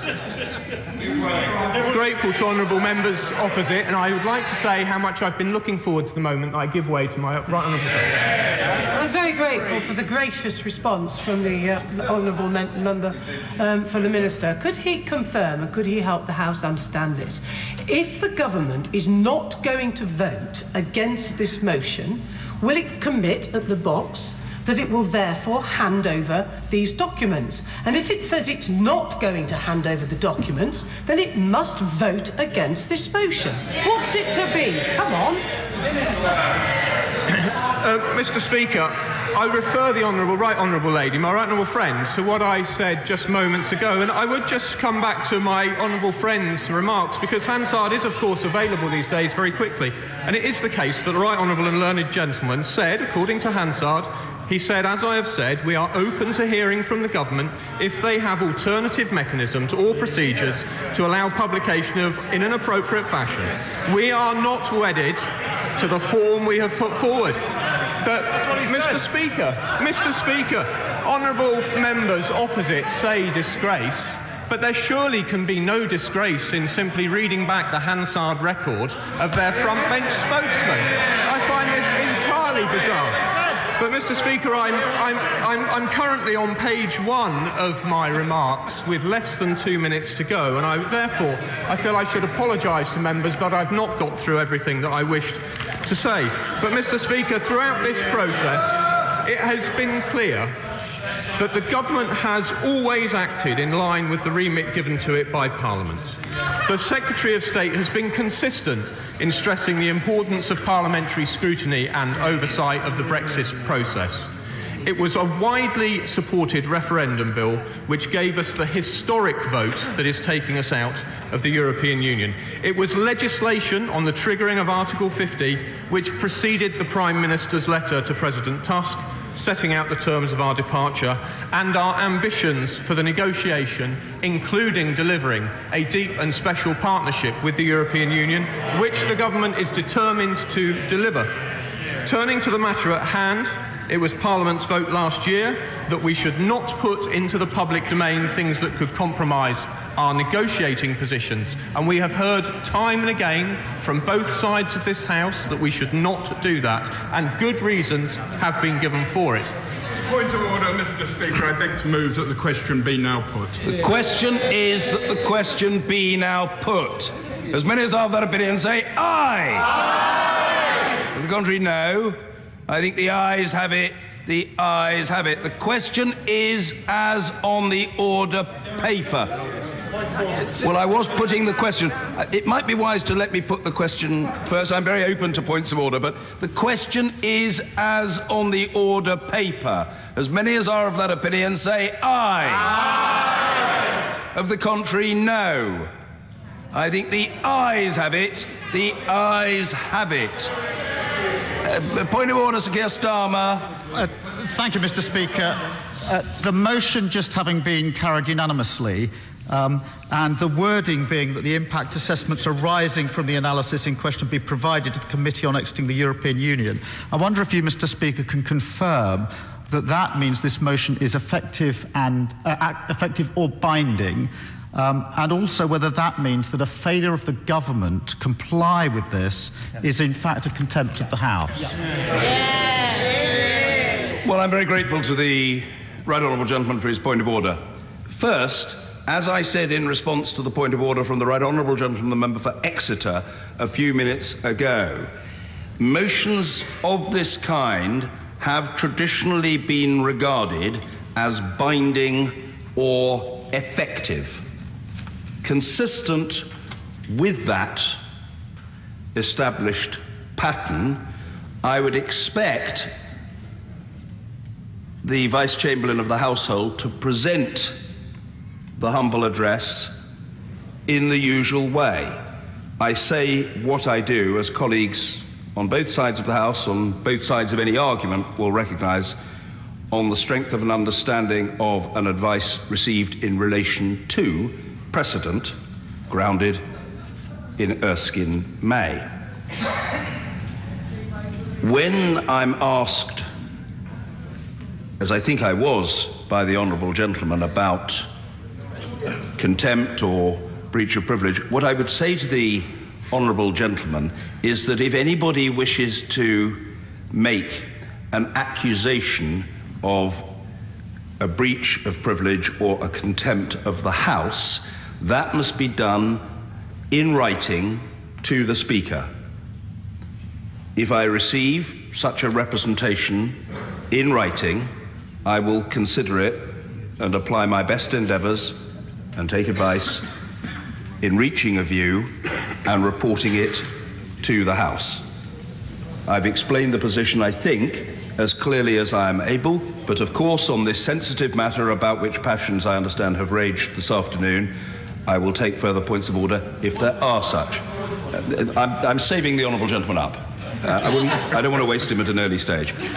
Point of order, Mr. Beat Wishart. I'm grateful, Mr. Speaker, and I think the whole House is indeed grateful to you for that very clear ruling that you gave. I don't know if you noticed, Mr. Speaker, that I observed a defiance from the government in face of the ruling that you very clearly given, that this was binding. Other than what you have said, which was very clear, are there any other procedures which are open to the members of this House in order that this government agree to this binding motion and come to the dispatch box and say that they'll accept it and these documents will be available for publication? There is no other avenue open to the honourable gentleman whose indefatigability and commitment are understood in all parts of the House. Moreover, it would not be right, and I'm sure the honourable gentleman would not attempt to read into what I've said anything more than what I have said.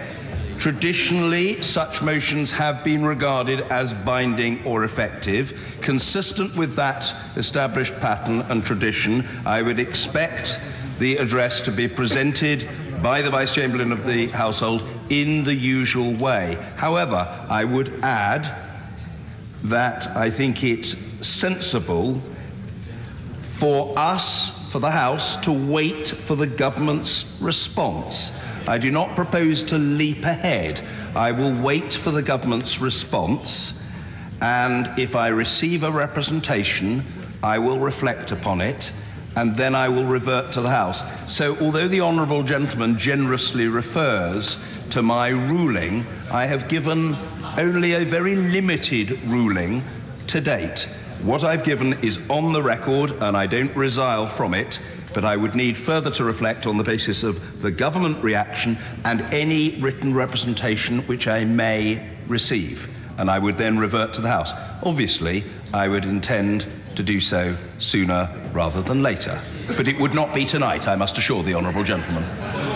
Point of order, I'll come to the honourable gentleman. Point of order, Dr. Sarah Wollaston. Thank you, Mr. Speaker. Would it be helpful for you to inform the House what do you feel would be a reasonable time frame for the government to respond? 12 weeks. I don't think I'm obliged to do that, and I'm not sure how much difference it would make.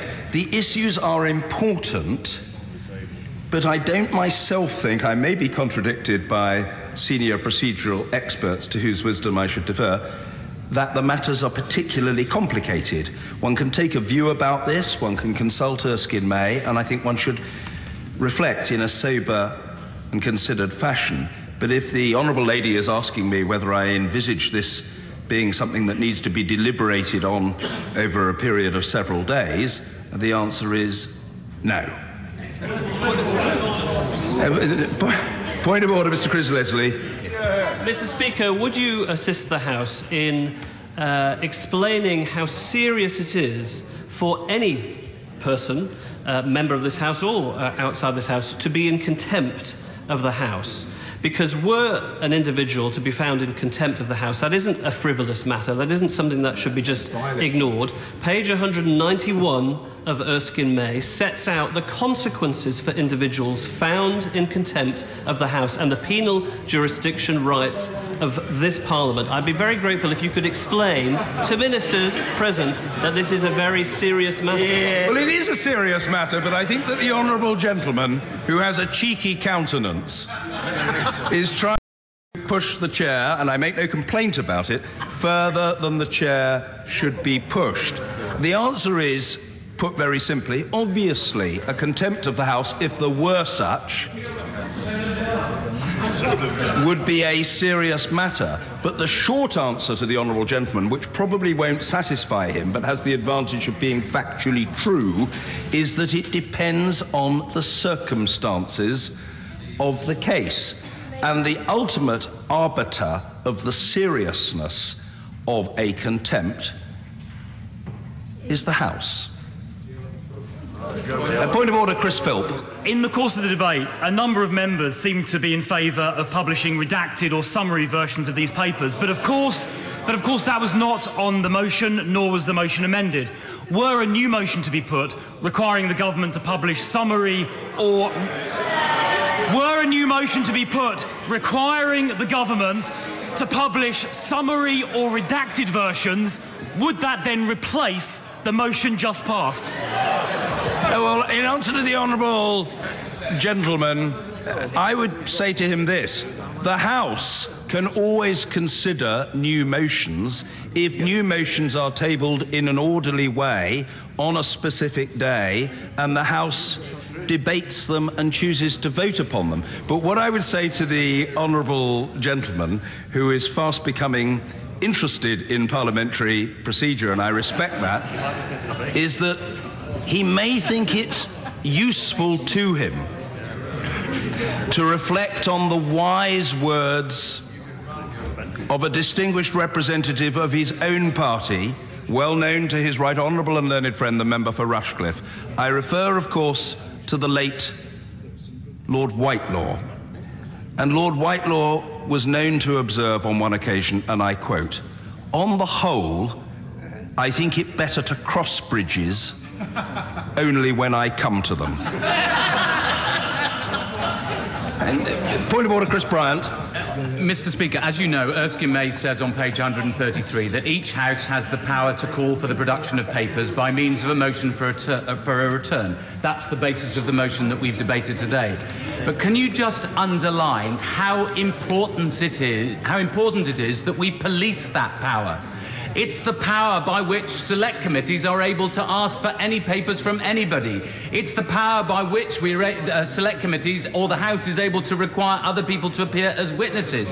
If we do not police this power, then we end up completely disenfranchising this Parliament. We make ourselves utterly impotent.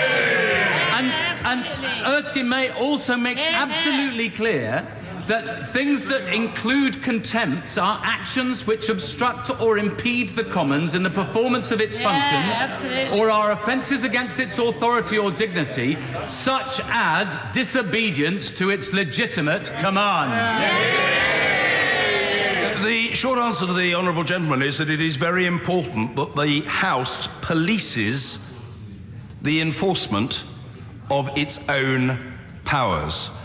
That, I think, is an observation so clear as really to brook of no contradiction. The power to which members have referred is a power, of course, that has been deployed by both sides of the House today. The power was deployed on another matter, as the order paper testifies, by the government. In this case, the opposition has sought to deploy that power, and a motion to that effect has just been passed. On the question of the importance of guarding and overseeing the operation of its own powers, the honourable gentleman is correct. It is very important that the House does so. And I say that without prejudice to a ruling on privilege or contempt in any particular case. Point of order, Seema Malhotra. Thank you, Mr. Speaker. Further to the point of order that's just raised, could I seek your clarification in relation to the timing of taking forward what has been passed in the motion today, from the point of view that the list of sectors that were published 4 months after they were promised, and bearing in mind the urgency of the situation and there now being 17 months to Brexit Day, could he clarify whether or not there would be perhaps an interpretation of contempt that if there was an extended delay as to make the usefulness of the information far less so. And if that proposition were put to me as part of a representation by anybody alleging a contempt, I would consider that matter most carefully.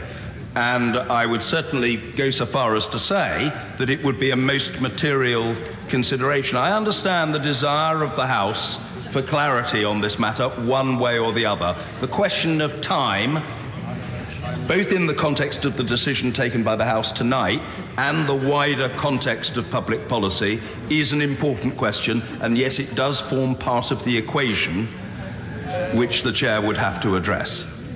Point of order, Mr. Christian Matheson. Speaker, further to that point of order, and indeed to the point of order raised by the Honourable Lady, the Chair of the Health Select Committee. Last week, the Leader of the House came to the House and said that when motions are passed unanimously by the House that are opposition motions, that there is a 12-week gap before ministers have to respond. Can you confirm, sir, that because this is a substantive motion, that the option to kick the can down the road for another 3 months doesn't apply to the government, and that that doesn't apply to the government, and that they should have to come to the House forthwith with the response? The Leader of the House said what she did in response to representations that were made by members on both sides of the House, specifically in the context of earlier Opposition Day debates, the motions for which were not binding. So forgive me, I hope the honourable gentleman will forgive me, but the Leader of the House, in a perfectly legitimate fashion,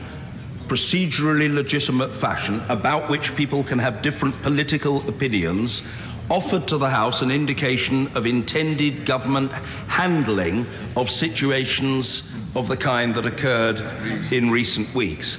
Today's debate is on a different type of motion, and therefore I would go so far as to say that I think it wrong to conflate tonight's motion with the instruction that it contains with the response by the Leader of the House to a different set of circumstances a week or so ago. The situations are different, and the response offered then shouldn't be thought necessarily to apply to the situation now.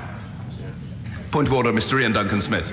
Mr. Speaker, I rise as somebody who quite enjoys voting in this place, but it was our determination not to do so. So on that basis, I also understand, because, Mr. Speaker, you were not in your chair at the time, but a deputy of yours was, that as I was listening to the debate, I thought the government responded to this point and said that they should not choose to ignore this particular binding motion. If that were the case, rather than some of these points of order, which seem to be asking whether or not this House of Commons is in fact a court of law, which it is not, therefore a government, any government, in choosing not to vote against a motion, therefore accesses to the idea that it is bound by that process and will respond in due course. And given that basis, and given that earlier response, I must say to that, Mr. Speaker, to you, that I think your earlier pronouncement was an end to the matter as far as I can see, because it's quite clear the government has to respond. Well, I'm very grateful to the Right Honourable Gentleman. The government does have to respond.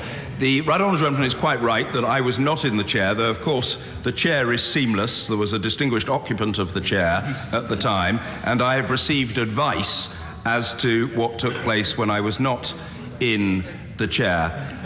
I think from an earlier point of order there was some exchange about what constituted ignoring a motion and what didn't constitute ignoring a motion. Suffice it to say that I think tonight enough has been said. Points of order have been raised. I think I've given a clear indication of what the general practice has been, what I would do in the event that I were approached in writing, and I think it right and proper, as the Right Honourable Gentleman implies, that we leave it there for tonight. But who can refuse the Honourable Gentleman, the member for Bolsover? And of course I will hear his point of order. Point of order, Mr. Dennis Skinner. I know the Speaker likes to reply to points of order, so I'll just throw him one. Does the Speaker feel like me, we've been here a long time, that the government is dying on its feet?